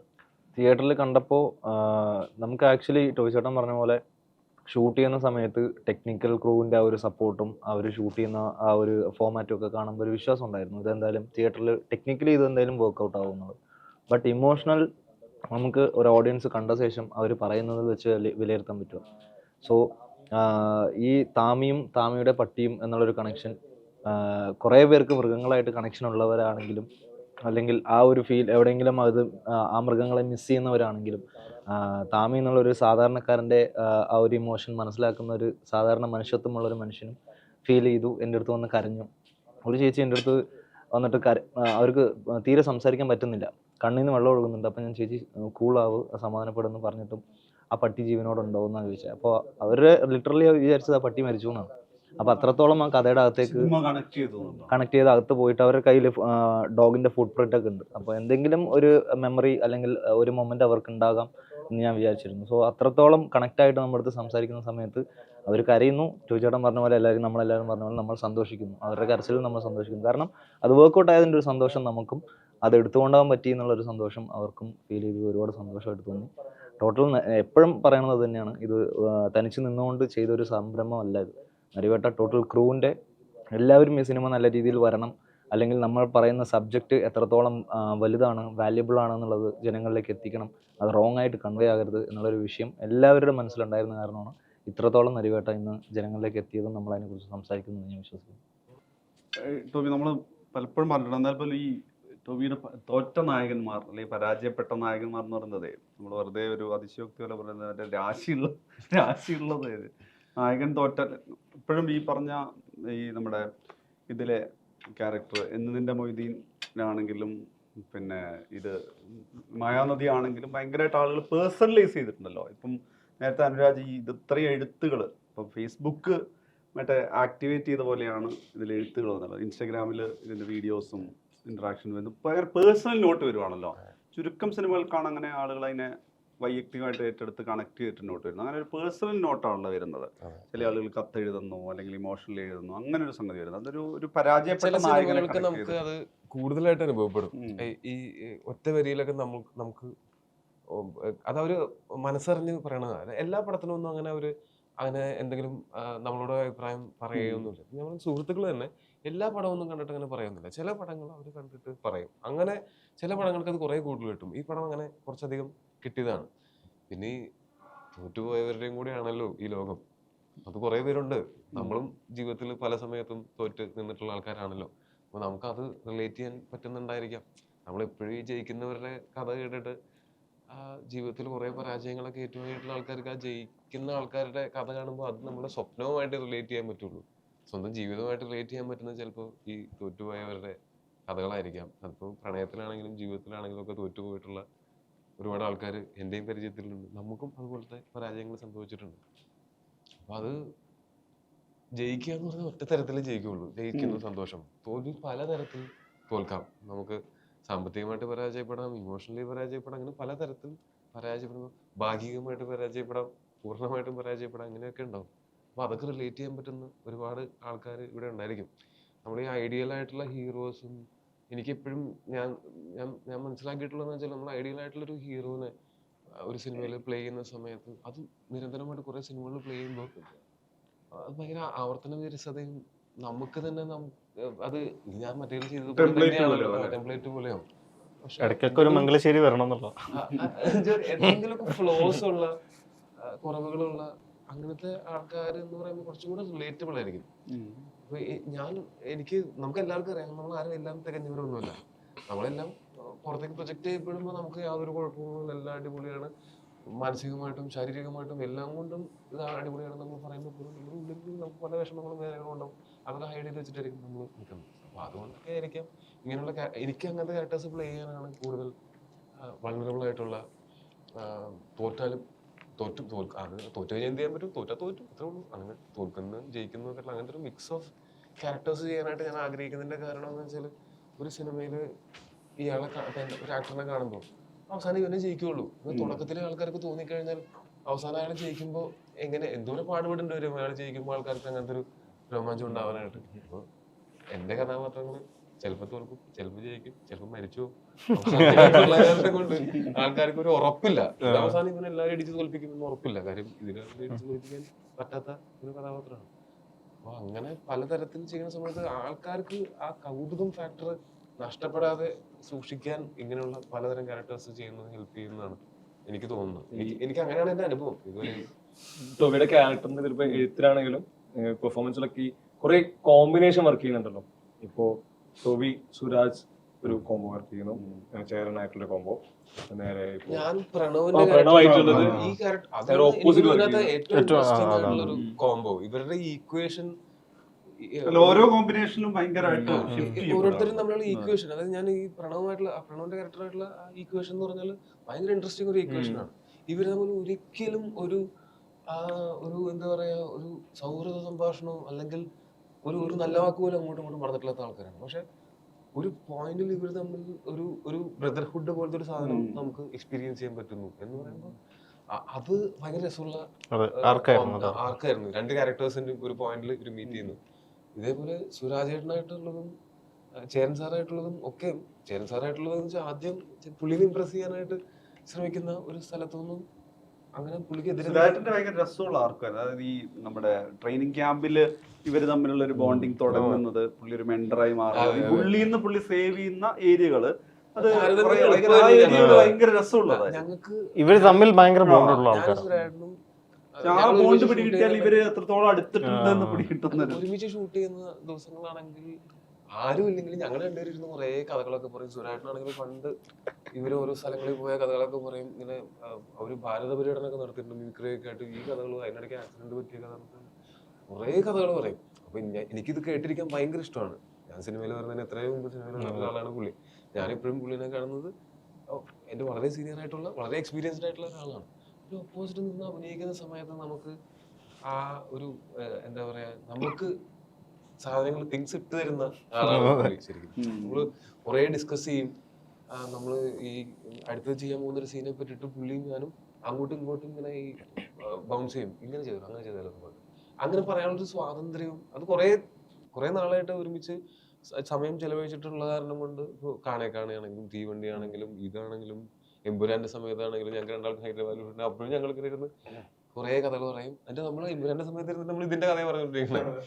അപ്പൊ അങ്ങനെ ഒരു ക്യാരക്ടർ ഞങ്ങൾ രണ്ടുപേരും ഒരു സിനിമയിൽ ചെയ്യുന്നു എന്ന് തീരുമാനമായാൽ ഉടനെ ഒരു ഫോൺ കോൾ അങ്ങോട്ടും ഇങ്ങോട്ടും പോയിട്ടുണ്ടാവും. എന്നിട്ട് പൊളിക്കണം എന്ന് പറഞ്ഞിട്ട് പുള്ളിയും പറയും അപ്പൊ നമുക്ക് പ്ലാൻ ചെയ്ത് ചെയ്യാം അങ്ങനെ. അപ്പൊ ഈ ക്യാരക്ടറിന്റെ എന്താ പറയാ മനോവ്യാപാരങ്ങൾ ഞങ്ങൾ അങ്ങോട്ടും ഇങ്ങോട്ടും ചർച്ച ചെയ്ത് നോക്കും. അതിൽ ഡിബേറ്റ് ചെയ്യാനുള്ള സ്വാതന്ത്ര്യം കൂടെ ഞങ്ങൾക്ക് ഉണ്ട്. ഇത് ഇങ്ങനെ ചെയ്യണോ കേട്ടോ, അത് അങ്ങനെ ചെയ്യുന്നില്ല നല്ലത്, അങ്ങനെയും ചെയ്യാം, പക്ഷെ ഇങ്ങനെ ചെയ്താൽ ഇങ്ങനെ വരില്ലേ എന്നുള്ള ഡിസ്കഷനുള്ള ഒരു സ്കോപ്പ് ആക്ടേഴ്സ് തമ്മിൽ ഉണ്ടാവുന്ന സമയത്ത് ഭയങ്കര എളുപ്പത്തിൽ ഈ കെമിസ്ട്രി എന്ന് പറഞ്ഞാൽ നമുക്ക് അങ്ങനെ ഭയങ്കരമായിട്ട് ഫോഴ്സ് ചെയ്യേണ്ടയോ അല്ലെങ്കിൽ അതിനുവേണ്ടി കെമിസ്ട്രി ഉണ്ടാവണം എന്നുള്ളൊരു ചിന്ത നമുക്ക് ഉണ്ടായിട്ടില്ല. കെമിസ്ട്രി ഉണ്ടല്ലോ, ബാക്കി നോക്കാം എന്നുള്ളതായിരുന്നു. അതിന്റെ നേരെ ഓപ്പോസിറ്റ്. ഇപ്പം ടൊവിയും താമിയും തമ്മിൽ വർഗീസും താമിയും തമ്മിൽ ഇന്ററാക്റ്റീവ് ആയിട്ട് രാവിലെ വരുമ്പോൾ ഷെയ്ക്കാൻ കൊടുക്കും, നമ്മളെല്ലാം ഇന്ററാക്ട് ചെയ്യുന്നു. പക്ഷെ ഇവർ തമ്മിലുള്ള ആ ബ്രദർഹുഡ് വർക്ക് ചെയ്തത് ശരിക്കും ഫോഴ്സ്ഫുള്ളി അല്ല. ഇതിന്റെ പുറത്ത് നമ്മള് സംസാരിക്കും, കുറെ കഥകൾ പറയും, വിശേഷങ്ങളൊക്കെ ഞാനും ഇത് ലൊക്കേഷനിൽ ഷൂട്ടില്ലെങ്കിലും പ്രണവ് ലൊക്കേഷനിൽ ഉണ്ടാവാറുണ്ട്. അപ്പൊ അങ്ങനെയൊക്കെ സംസാരിച്ച് നമ്മൾ പരിചയപ്പെട്ടിട്ട് ഇരിക്കുന്നുണ്ട്. പക്ഷെ ഈ ക്യാരക്ടർ ആദ്യമായിട്ട് ഈ ക്യാരക്ടർ നമ്മൾ വായിക്കുമ്പോൾ തന്നെ നമ്മൾ ഭയങ്കര ഈ സിനിമയിലെ ഒരു ഹീറോയിക് ആയിട്ടുള്ള ഒരു മെയിൽ ക്യാരക്ടർ എന്ന് പറയുന്നത് വർഗീസ് അല്ല ശരിക്കും, അത് താമിയാണ്. ഫീനിക്സ് പക്ഷി എന്നൊക്കെ പറയുന്നത് താമിയാണ് ശരിക്കും. താമിയാണ് സമരത്തെ മൊത്തൊരു മുഖമായിട്ട് കൊണ്ടുവരാനുള്ളത്. ഈ വാക്കുകളിൽ ചോദിക്കാനുള്ളത്, ഇപ്പം കേരളത്തിൽ നടന്നൊരു സമരം നമ്മൾ ഷാജിയിലൂടെ അതിന്റെ വിഷ്വൽ കണ്ടിട്ടുണ്ട്, ടെലിവിഷൻ പലതവണ കാണിച്ചാണ്. അതൊരു റീക്രിയേറ്റ് ചെയ്യാണല്ലോ, നമ്മൾക്ക് അതിലൊരു ഭയങ്കര പെർഫെക്റ്റ് റീക്രിയേഷൻ വേണം. ഈ പറഞ്ഞ സ്ഥലങ്ങൾ കാര്യങ്ങൾ എന്ന് പറയുന്ന എന്തായിരുന്നു ഈ വയനാട്ടിൽ ഇതിന്റെ ഒരു പുനരാവിഷ്കാരം എന്നുള്ള രീതിയിലുള്ള ഒരു വെല്ലുവിളിയും എൻജോയ് ചെയ്തതും? വെല്ലുവിളി അതിനുപരി ഇതിന് മൊത്തം ക്രെഡിറ്റ് ഡയറക്ടർക്ക് തന്നെയാണ്. Thank you.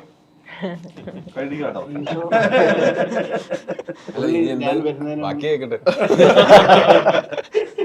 ഒന്നും പറഞ്ഞില്ല, എല്ലാം എന്നെ കൊണ്ട് ചെയ്യിച്ചു. അല്ല, ഇതിന്റെ ലൊക്കേഷൻസ് ഒക്കെ നേരത്തെ കണ്ടിട്ടുണ്ടായിരുന്നു. കണ്ണൂർ വേണോ, ഇവിടെ വേണോ, വയനാട് വേണോ എന്നുള്ളതിന്റെ ഒരു കൺഫർമേഷൻ മാത്രമേ ഞാൻ പോയിട്ടുള്ളൂ. ആൻഡ് മോർ ഓവർ ഞങ്ങൾ കുറെ കറങ്ങിയിട്ടുണ്ട്. കണ്ണൂർ തന്നെ അല്ല, വയനാട്ടിൽ തന്നെ കുറച്ച് കറങ്ങി ഈ സ്ഥലം ഏതാണ് ഫൈനലൈസ് ചെയ്യുന്ന ഒരു ഡിസിഷൻ മാത്രമേ ഞാൻ അതിലെടുത്തിട്ടുള്ളൂ. റെസ്റ്റ് ഓഫ് തിങ് ഈ ഡൺ ഓൾറെഡി ആൻഡ് റെഫറൻസ് ഇപ്പം നമുക്ക് എല്ലാവർക്കും അറിയാവുന്ന ഒരു ഇതായതുകൊണ്ട് എല്ലാത്തിനും റെഫറൻസ് ഉണ്ട്. പക്ഷേ എല്ലാ സമയവും ഡയറക്ടർ സെറ്റ് ഇടുന്നതിന് തുടങ്ങുന്നതിന് മുമ്പ് മുതൽ അവിടെ സെറ്റിലുണ്ട്.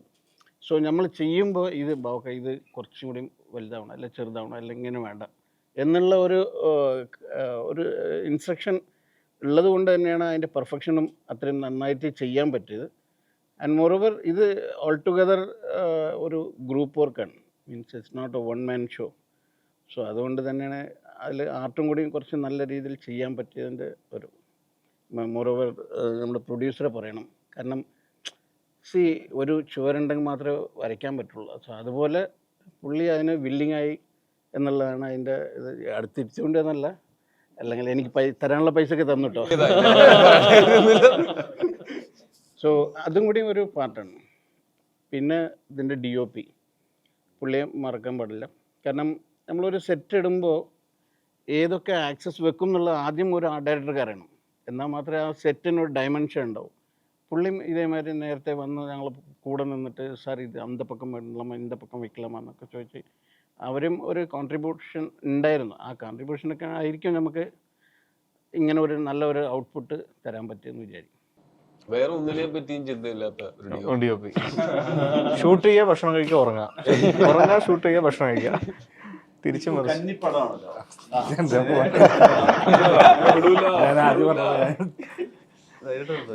കന്നിപ്പടാണല്ലോ. അപ്പൊ ഈ ആദ്യത്തെ സിനിമ ഒരു കൺവെൻഷനൽ ടെംപ്ലേറ്റ് അങ്ങനത്തെ ഒരു പടം, അതായത് അങ്ങനെ ഒരു സ്ഥിരം കമേഴ്ഷ്യൽ ഫോർമുല പടം അല്ലാതെയാണ് ചെയ്യുന്നതെന്ന് ഉറപ്പായി നിങ്ങൾ ഈ സ്ക്രിപ്റ്റ് കേട്ടപ്പോൾ അറിയാം. എന്താണ് ഈ തിയേറ്ററിൽ പോയപ്പോലെ തിയേറ്റർ ഇപ്പോൾ ഈ പറയുന്ന സിനിമ ഇറങ്ങി ഇത്ര ദിവസം പിന്നിടുമ്പോഴുള്ളൊരു ഇതിന് ശേഷം എല്ലാവരും മെസ്സേജ് അയക്കുന്നതും വിളിക്കുന്നതും എല്ലാവരും നല്ല അഭിപ്രായം ഉണ്ട്. അടുത്ത കാലത്തൊന്നും ഒരു പടം ഇതേപോലെ നല്ല അഭിപ്രായം പറഞ്ഞ് ഞാൻ കേട്ടിട്ടില്ല. ഞാൻ ഓൾമോസ്റ്റ് അതിനോടുള്ള വിശ്വാസത്തിലാണ് നമ്മൾ ഇതിനകത്തേക്ക് ഇറങ്ങിയത്. ജെയ്സ് അല്ല എനിക്ക് ചോദിക്കാനുള്ളത് ഈ നമ്മൾ ഞാൻ സംസാരിച്ച പോലെ ടോവിനെ ഈ പോലീസ് വാൻ്റെ അകത്തുള്ള ഇന്ററോഗേഷൻ പോർഷൻ അവിടെ നിന്നാണ് ഇതെല്ലാം ഈ പറഞ്ഞ പരിപാടികൾക്ക് എല്ലാം സ്റ്റാർട്ട് അവിടെ നിന്നാണ്. ഓൾറെഡി ഇത് വിറ്റ്നസ് ചെയ്ത് നിൽക്കുന്ന ഒരു പോർഷൻ ഉണ്ട് ഇതിന്റെ ഇന്ററോഗേഷൻ തന്നെ. അവിടെ വിക്ടിം ആവുന്നു, അവിടെ ഈ ഇടി കൊള്ളുന്നുണ്ട്, ഇതിന്റെ ചതവുകളുണ്ട്, ഇയാള് അവിടെ തൊട്ട് ഇയാളുടെ മുഖത്ത് മറ്റേ ഭീതി കയറുന്നുണ്ട്. അതിന് ഫോളോ ചെയ്തിട്ടാണ് ഇയാളെല്ലാം ചെയ്യുന്നത്. ആ ഒരു പോർഷൻ അതിന്റെ എക്സിക്യൂഷനിൽ ഇപ്പോ സൗണ്ട് അടക്കം ആർട്ട് ആവട്ടെ സൗണ്ട് ആവട്ടെ എല്ലാ തരത്തിലും എല്ലാ ഡിപ്പാർട്ട്മെന്റും ഭയങ്കര രസമായിട്ട് വർക്ക് ചെയ്തതായിട്ട് തോന്നിയിട്ടുണ്ട്. അതിന്റെ ഒരു ഫസ്റ്റ് ഒരു ഐഡിയ, ടോവിക്കുള്ള ബ്രീഫ്, എക്സിക്യൂഷൻ എങ്ങനെയായിരിക്കും? അത് ആക്ച്വലി അല്ല അതെനിക്കറിയാം കേട്ടോ. ബേസിക്കലി അതൊരു ടോർച്ചർ, പോലീസ് ടോർച്ചർ എന്ന് പറഞ്ഞ സാധനം നമ്മൾ കേട്ട് പഴകിയൊരു കഥയാണ് ശരിക്കും പറഞ്ഞാൽ. പല ഭയങ്കരമായ ഇപ്പോൾ ബാവക്കൊക്കെ ഓർമ്മയുണ്ടാവുന്ന കാലത്തൊക്കെ സിനിമകളിൽ തന്നെ അത് വല്ലാണ്ട് ഉപയോഗിച്ചിട്ടുണ്ട്. ഇപ്പം പോലീസ് ബസ് അല്ല അതല്ല പറഞ്ഞോ, സിനിമകളിൽ അല്ല സിനിമകളിലൊക്കെ ഇപ്പം ഇൻസ്പെക്ടർ ബൽറാമിലൊക്കെ ഈ പോലീസ് ബസ് ഇത്ര ടോർച്ചർ റൂമായിട്ട് ഉപയോഗിച്ചിട്ടുണ്ട്. അപ്പം നമ്മൾക്ക് അറിയുന്ന കഥകളിൽ ഇപ്പം പഴയ രാജൻ കേസ് അടക്കമുള്ള കഥകളിൽ എടുത്തു നോക്കുന്ന സമയത്ത് നമ്മൾ കേട്ടിരിക്കുന്ന കഥകളെല്ലാം അത്തരത്തിൽ ഭീതി ഉണ്ടാക്കുന്ന കഥകളാണ്. അപ്പം നമ്മൾക്ക് ആ സമരഭൂമിയിൽ ഒരു പ്രോട്ടോകോളിലല്ല പോലീസുകാർ വർക്ക് ചെയ്യുന്നത്. ശരിക്കും അവിടെ ഹൈറാർക്കി ഓർഡറിൽ വർക്ക് ചെയ്യാൻ പറ്റില്ല. അത് രാവിലെ വരുന്ന ഷിഫ്റ്റ് ഉള്ള പോലീസ് ആയിരിക്കില്ല, പിന്നെ വരുന്ന ഷിഫ്റ്റിലുള്ള പോലീസ് ഓഫീസേഴ്സ്. അപ്പം ഒരു ഓഫീസേഴ്സ് തമ്മിലൊരു അന്തരം ഉണ്ടെങ്കിൽ പോലും പ്രോട്ടോകോൾ ചിലപ്പം പലപ്പോഴും ഇത്തരം സമരഭൂമികൾ റിപ്പീറ്റ് ചെയ്യപ്പെടാറില്ല. അപ്പം അവിടെ എങ്ങനെയാണ് ഇങ്ങനെ ഒരു ടോർച്ചർ റൂം ഉണ്ടാവുക എന്നുള്ളതിന് ഉള്ള ആലോചനയുടെ ഭാഗമായിട്ടാണ് ഒരു പോലീസ് ബസ്സിൻ്റെ അകത്ത് ഈ ടോർച്ചർ റൂം സെറ്റ് ചെയ്യുക. ഇപ്പോൾ വിചാരണ പടമൊക്കെ നമ്മൾ കണ്ടതാണ്. അപ്പം അതിന് വിളിച്ച് അതിൽ നിന്നല്ലാതെ പുതുതായിട്ട് നമുക്ക് എന്ത് പറയാൻ പറ്റും എന്നുള്ളത് ബാവക്കയോട് ചോദിച്ചപ്പോൾ ബാവക്ക സെറ്റ് ചെയ്ത് തന്നൊരു വാനാണ്. ആ വാനിൻ്റെ നമുക്ക് വേണമെങ്കിൽ ക്യാമറ വെക്കാൻ വേണ്ടിയിട്ട് വേറൊരു പ്ലാറ്റ്ഫോം സെറ്റ് ചെയ്തിട്ട് ഒരു ആംഗിൾ എൽ ഷേപ്പിൽ വേറെ പ്ലാറ്റ്ഫോം ബാവക്ക അടിച്ചു തന്നു. അപ്പോൾ നമുക്ക് കുറച്ചും കൂടി ഈസി ആയിട്ട് നമുക്ക് ഷോട്ടുകൾ എടുക്കാൻ പറ്റുന്ന തരത്തിൽ. പിന്നെ അതിൻ്റെ അകത്ത് ഉണ്ടാവേണ്ടത് വർഗീസിന് തോന്നുകയാണ്, വർഗീസ് വിക്ടിം ആവുകയാണ്, താമി തന്നെയാണോ ഞാൻ എന്ന തരത്തിലുള്ള തോന്നലും കൂടി വർഗീസിനകത്ത് പ്രതീക്ഷിച്ചിട്ടില്ലാത്തൊരു ഞാൻ ആ ഡ്രിഫ്റ്റ് അവിടെ നടക്കണം. പിന്നെ ഇപ്പൊ കഴിഞ്ഞ ഇഷ്കിലായാൽ പോലും എനിക്ക് കുറച്ചും കൂടി ലിമിറ്റഡ് സ്ഥലത്ത് നിൽക്കുമ്പോൾ എനിക്ക് കുറച്ചും കൂടി ഷോർട്ട് കൺവേ ചെയ്യാനോ എടുക്കാനൊക്കെ എനിക്ക് കുറച്ച് താല്പര്യമുള്ള ആളാന്ന് തോന്നുന്നു. എനിക്ക് ഇത് രണ്ടും വർക്ക് ആയതുകൊണ്ട് കൂടി പറയുന്നതാണ്. അപ്പോൾ അതും അറിയില്ല, പ്രഷറല്ല. അപ്പോൾ എനിക്കൊന്ന് ബസ്സിൻ്റെ അകത്തെ അപ്പോൾ ആ സാധനം ഭയങ്കര ടൈറ്റായിട്ട് വർക്ക് ചെയ്താൽ ആ ടൈറ്റ് ഇമോഷൻസ്, അതായത് വർഗീസ് കുടുങ്ങിയിരിക്കുന്നത് അത്തരത്തിലൊരു ടൈറ്റ് സ്പേസിലാണ്. അയാൾക്ക് മറ്റു വഴികളില്ല, അയാളുടെ ഇമോഷൻ അതിൻ്റെ അകത്ത് ട്രാപ്ഡാണ് എന്ന് തോന്നുന്ന തരത്തിൽ കളർ പാലറ്റ് പോലും നമ്മൾ കുറച്ചും കൂടി ബാവൊക്കെ ഡാർക്ക് ഷെയ്ഡിലേക്ക് അടിച്ചിരുന്നു, ബ്ലൂ അല്ല ആക്ച്വലി. പിന്നെ അതിൽ സിനിമാറ്റിക് ആയിട്ടുള്ള ചങ്ങലയും മറ്റേ സാധനങ്ങളൊക്കെ കുറച്ച് ഭീതി ഉണ്ടാക്കുന്ന തരത്തിൽ തൂക്കിയിട്ടുണ്ട്. അതൊന്നും പോലീസ് ബസ്സുകളിൽ ഉണ്ടാവണമെന്നൊന്നുമില്ല, അതൊക്കെ ഒരു സിനിമാറ്റിക് ലിബർട്ടിയാണ്. അപ്പോൾ ആ ഷോട്ടുകൾ എടുക്കുന്ന സമയത്ത് നമ്മൾ എത്ര ലിമിറ്റഡ് ലോ ആംഗിൾസ് ഉപയോഗിച്ചിട്ടുണ്ട്, ടൈറ്റർ ലെൻസ്, ഇപ്പോൾ ടോവിയുടെ ഒക്കെ ടൈറ്റർ ലെൻസിൽ നമ്മൾ ചെറിയൊരു സൂമിൻ ഓപ്പറേഷൻസ് ഒക്കെ നടത്തിയിട്ടുണ്ട്. അത് എല്ലാവർക്കും ചെയ്യാൻ പറ്റുന്നുണ്ട്. അതുപോലെ അതിൻ്റെ ഇമോഷൻ എന്ന് പറയുന്നത് വൈഡ് സ്കെയിലേക്ക് പോവാതെ ടൈറ്റായിട്ട് വെക്കുക. പിന്നെ ജയിക്സേട്ടൻ ഉറപ്പായിട്ടും വരും, രംഗേട്ടൻ വരും. അപ്പോൾ ഇതിൽ ഒരാൾ ചവിട്ടി, ഇത്രയും ബൂട്ടിട്ട് ആൾക്കാർ ചവിട്ടി കയറി വരുമ്പോൾ അതിൻ്റെ സൗണ്ടിൽ എങ്ങനെയാണ് വർക്ക് ചെയ്യുന്നത്, അപ്പോൾ റിയാക്ഷൻ എങ്ങനെ സെറ്റ് ചെയ്യാം എന്നൊക്കെ ഒരു പ്രീ പ്ലാൻ നമ്മുടെ ഭാഗത്തുനിന്നും കൂടി ഉണ്ടായിട്ടുണ്ടാവും. അപ്പോൾ അതിൻ്റെയൊക്കെ ടോട്ടൽ ഔട്ട്പുട്ടാണ് ആ ബസ് സീക്വൻസ് പരിപാടി. പിന്നെ അതിലുണ്ടായിരുന്നൊരു പരിമിതി ഇതാണ്, ഒരു വളരെ ചെറിയ സ്ഥലത്ത് നമ്മൾ ഷൂട്ട് ചെയ്യുമ്പോൾ നമുക്ക് ക്യാമറ ഹാൻഡ് ഹെൽഡ് ഉപയോഗിക്കാൻ പറ്റുള്ളൂ. ബസ് ഇങ്ങനെ നിൽക്കുകയാണ്, ഒന്നാമത് പ്രതലം മുഴുവൻ അങ്ങനെയാണ് നിൽക്കുന്നത്. അപ്പോൾ അതിൽ നമുക്ക് ട്രാക്ക് കൺട്രോൾ ചെയ്യുക അല്ലെങ്കിൽ മറ്റ് ഗിംബൽ ഓപ്പറേഷൻസ് നടക്കില്ല. അപ്പോൾ അത് വെച്ചിട്ട് ആ ലിമിറ്റേഷൻ നമ്മൾ തലയിൽ ഉള്ളിൽ വെച്ചുകൊണ്ട് തന്നെ അതിലൊരു സ്റ്റൈലൈസ്ഡ് പരിപാടി കുറേ നമ്മൾ സെറ്റ് ചെയ്യണം. ടോട്ടൽ സിനിമയുടെ കുറച്ചുകൂടി സിനിമാറ്റിക് പോർഷൻ അത് കുറച്ച് വേണം എന്നുള്ളത് ഇത് നേരത്തെ ടോബി പറഞ്ഞ പോലെ തന്നെ ഇത് കുറച്ചും കൂടി ആൾക്കാരിലേക്ക് റീച്ച് ചെയ്യാൻ വേണ്ടിയിട്ട്. ജയിക്സാറിനെ സംബന്ധിച്ച് ജയിക്സാറിനെ കുറച്ചും കൂടി ഇത് ജയിക്സാറിനെ പിന്നെ പടം കണ്ടിട്ട് കുറച്ച് സ്ഥലങ്ങളിലെ ഓപ്ഷൻസ് ഒക്കെ പറഞ്ഞിരുന്നു. അത് ട്രാൻസിഷൻസ് ഭയങ്കര ഒടുങ്ങുന്നത് തിരിച്ച് വയനാട്ടിലോട്ട് വരിക എന്നുള്ള ക്യാരക്ടറിന്റെ ട്രാൻസ്ഫോർമേഷൻ, അത് നേരെ ഒരു പോലീസ് ഒരു ഒരു ലഹളയിലാണ് നിൽക്കുന്നത്. അപ്പൊ അവിടെ അമ്മ പറയുന്ന ഒരു കോൺഫിഡൻസിലാണ് ട്രാൻസിഷൻ ചെയ്യുന്നത്. അത് രംഗനാഥ് ഒരു ഗ്രൂപ്പ് ഡിസിഷൻ എടുത്തു, ഒരു ഇമോഷണൽ സ്കോർ ചെയ്യുന്ന പെട്ടെന്ന് ഇതിങ്ങനെ ഒരു ഹെവി പോലീസ് മൂഡിലോട്ട് വന്ന് അവിടെ ക്രൗഡ് പതുക്കെ ഓപ്പൺ ചെയ്ത് അങ്ങനെയാണ് പിന്നെ പിന്നെ നമ്മൾ കണ്ടന്റിലോട്ട് വന്നു. അതുപോലെ തന്നെ ഇന്റർ ബ്ലോക്കിന്റെ അവിടെ ഒരു ട്രാൻസിഷൻ ഉണ്ട്. ക്യാമ്പിൽ നിന്ന് നേരെ ഫ്ലാഷ് ബാക്കിലോട്ട് വരുന്നത് സൗണ്ട് ട്രാൻസിഷൻസ് വളരെ രസമായിട്ട് പ്ലേ ചെയ്തിട്ടുണ്ട്. അത് വിഷ്ണു PC ഈ ടോബി ഇതില് ഈ പറഞ്ഞ പിന്നെ വർഗീസ് സമരഭൂമിയായിരുന്ന തരിശുഭൂമി എന്ന് പുറത്തേക്ക് ഇറങ്ങി നടക്കുന്നിടത്താണല്ലോ ഇതിൻ്റെ ഒരു നമ്മൾ ഈ പറയുന്ന ഒരു ഗ്രാൻഡ് ഫിനാലെ പോലുള്ള ഒരു സ്ഥലത്തെ ഈ ശരിക്കും അവിടെ അതുപോലൊരു സമരം നടന്നിരുന്നു. ജനിച്ച് ജീവിച്ച മണ്ണിന് വേണ്ടി ആളുകൾ ജീവൻ തന്നെ ത്യജിക്കാൻ തയ്യാറായ ആ സമരത്തിൻ്റെ ഭാഗമായിരുന്നു. ഇതെല്ലാം നടന്നിരുന്ന കേരളത്തിൻ്റെ കൺമുന്നിൽ സംഭവിച്ചിരുന്ന, എന്നാൽ കേരള മനസാക്ഷി ഇന്ന് അത്രത്തോളം ഏറ്റെടുത്തിട്ടില്ലാത്തൊരു സമരചരിത്രമാണല്ലോ ശരിക്കും ഈ സിനിമ എന്ന് പറയുന്നത്. ശരിക്കും അങ്ങനെ ഒരു ക്യാരക്ടറിനെ കൂടിയാണ് ചെയ്തത്. ഇപ്പം വർഗീസിനെ കാണിക്കുന്ന വർഗീസിനകത്തെ ഹണ്ട് എന്ന് പറയുന്നത് തിരുനെല്ലി തന്നെയാണ് നിങ്ങൾ മെൻഷൻ ചെയ്യുന്നത്. അങ്ങനെ ഒരു വർഗീസ് ഉണ്ടായിരുന്നു. നേരത്തെ തലപ്പാവ് പോലത്തെ ഒരു സിനിമ അങ്ങനെ തന്നെയാണ് മെൻഷൻ ചെയ്തത്. ഇതെല്ലാം ശരിക്കും അവിടെ ജീവിച്ചിരുന്ന മനുഷ്യർ, നിങ്ങൾ രാത്രി ഷൂട്ട് ചെയ്യുമ്പോൾ അവിടെ ഒരു കാലത്ത് ജീവിച്ചിരുന്ന മനുഷ്യരെ കുറിച്ചാണ് പറയുന്നത്. അയാൾ ഇതുപോലത്തെ വേറൊരു സ്ഥലത്ത് നിന്ന് പോയിട്ട് അവിടെ നിന്ന് പൊരുതിയ ആളുകളാണെന്ന് പറഞ്ഞു. അങ്ങനെ ഒരു യഥാർത്ഥ മനുഷ്യർ അവിടെ അവനെ ജീവിച്ചിരുന്നു. അങ്ങനെ ഒരു ക്യാരക്ടറും അങ്ങനെ ഒരു ചരിത്രത്തിൻ്റെയും പോർട്രയിൽ ഉണ്ടാകുന്ന സമയത്ത് അത് എത്രത്തോളം ഷൂട്ട് ചെയ്യുന്ന ഘട്ടത്തിൽ തന്നെ പേഴ്സണലൈസ്ഡ് ആവും. അതിൽ നമുക്ക് ഉത്തരവാദിത്വം കൂടും. പരമാവധി അതിനോട് നമുക്ക് നീതി പുലർത്തണം. ഒരു ഇഞ്ച് പോലും നമ്മുടെ കയ്യിൽ നിന്ന് ഒരു മിസ്റ്റേക്ക് വരരുത്. കാര്യം എന്താ വെച്ചാൽ ഇതൊക്കെ നമ്മളുടെ ശ്രമത്തിന്റെ ഒരു ഉദ്ദേശശുദ്ധി എന്ന് പറയുന്നത് എന്തൊരു എളുപ്പത്തിലാണ് ഇത്രയും വലിയ കാര്യങ്ങൾ വിസ്മരിക്കപ്പെട്ട് പോകുന്നത്. അത് നിരന്തരമായിട്ട് അത് ഓർമ്മിപ്പിക്കാനായിട്ട് അതിനുള്ള സാഹചര്യമുള്ള ആളുകളല്ല അതിനകത്ത് അന്ന് ഇത് അനുഭവിച്ചിട്ടുള്ളത്. അവർക്ക് അതിനുള്ള വേദികളോ അതിനുള്ള മീഡിയങ്ങളോ വളരെ കുറവാണുള്ളത്. അപ്പം നമ്മൾ ഇങ്ങനൊരു സിനിമ ചെയ്യാനായിട്ട് ആഗ്രഹിക്കുന്ന സമയത്ത് നമുക്ക് സിനിമ പ്രൊഡ്യൂസർ സേഫ് ആവുന്നു, നമുക്ക് അപ്രീസിയേഷൻ കിട്ടുന്നു, നമ്മൾ ചെയ്ത സിനിമ എന്നൊക്കെ പറയുന്നതിനേക്കാൾ അപ്പുറത്ത് ഈ സിനിമ സെർവ് ചെയ്യുന്ന ഒരു പർപ്പസ് എന്ന് പറഞ്ഞാൽ അത് വീണ്ടും ചർച്ച ചെയ്യപ്പെടുകയും ഇനി ഇതുണ്ടാവാതിരിക്കാനെങ്കിലും ഇപ്പോൾ കഴിഞ്ഞു പോയതിന് നമുക്ക് എനിക്കറിയില്ല എന്താണ് ഇതിൻ്റെ എന്തൊക്കെയാണ് ഇതിൻ്റെ പ്രായച്ചിത്തങ്ങൾ അല്ലെങ്കിൽ എന്താണ് ഇതിൻ്റെ പോസിബിലിറ്റീസ് എന്ന് എനിക്ക് അറിയില്ല. പക്ഷെ ഇനി ഒരിക്കൽ ഇത് സംഭവിക്കാതിരിക്കാൻ ഈ സിനിമ കാരണമാവട്ടെ എന്നെങ്കിലും നമ്മൾ ആഗ്രഹിക്കും. നമുക്ക് അതാണ് ഞാൻ നേരത്തെ പറഞ്ഞത്, നമ്മൾ എത്രയൊക്കെ നമ്മൾ അഭിനയിക്കുകയാണെന്ന് പറഞ്ഞാലും നമ്മൾ ആ ചിന്തകളിലൂടെ അവരുടെ മനസ്സിലുണ്ടായിട്ടുള്ള ചിന്ത എന്തായിരിക്കും എന്ന് ചിന്തിക്കുന്ന സമയത്ത് നമ്മൾ ആ ചിന്തകളിലൂടെ ഒന്ന് കടന്നു പോവുകയാണ്. ആ സ്ഥാനത്ത് നമ്മളെ സങ്കല്പിച്ചുകൊണ്ടാണല്ലോ നമ്മൾ ക്യാമറയുടെ മുമ്പിൽ നിൽക്കുകയൊക്കെ ചെയ്യുന്നത്. ഇത് നമ്മളെ എഫക്ട് ചെയ്യും. നമ്മളെ എഫക്ട് ചെയ്യുന്നത് വെച്ചാൽ അത് നല്ല രീതിയിലാണോ മോശം രീതിയിലാണോ എന്ന് അറിയില്ല. പക്ഷെ നമ്മൾ ഓരോ സിനിമ ചെയ്യുന്ന സമയത്ത് നമുക്ക് കൂടുതൽ ഇൻഫർമേഷനാണ് നമ്മുടെ ഇതിന് മുമ്പ് നമുക്ക് അറിയാമായിരുന്ന കാര്യങ്ങളെക്കാൾ കൂടുതൽ ഇൻഫർമേഷൻ ഉണ്ട്, കൂടുതൽ കാഴ്ചപ്പാടുകളുണ്ട്.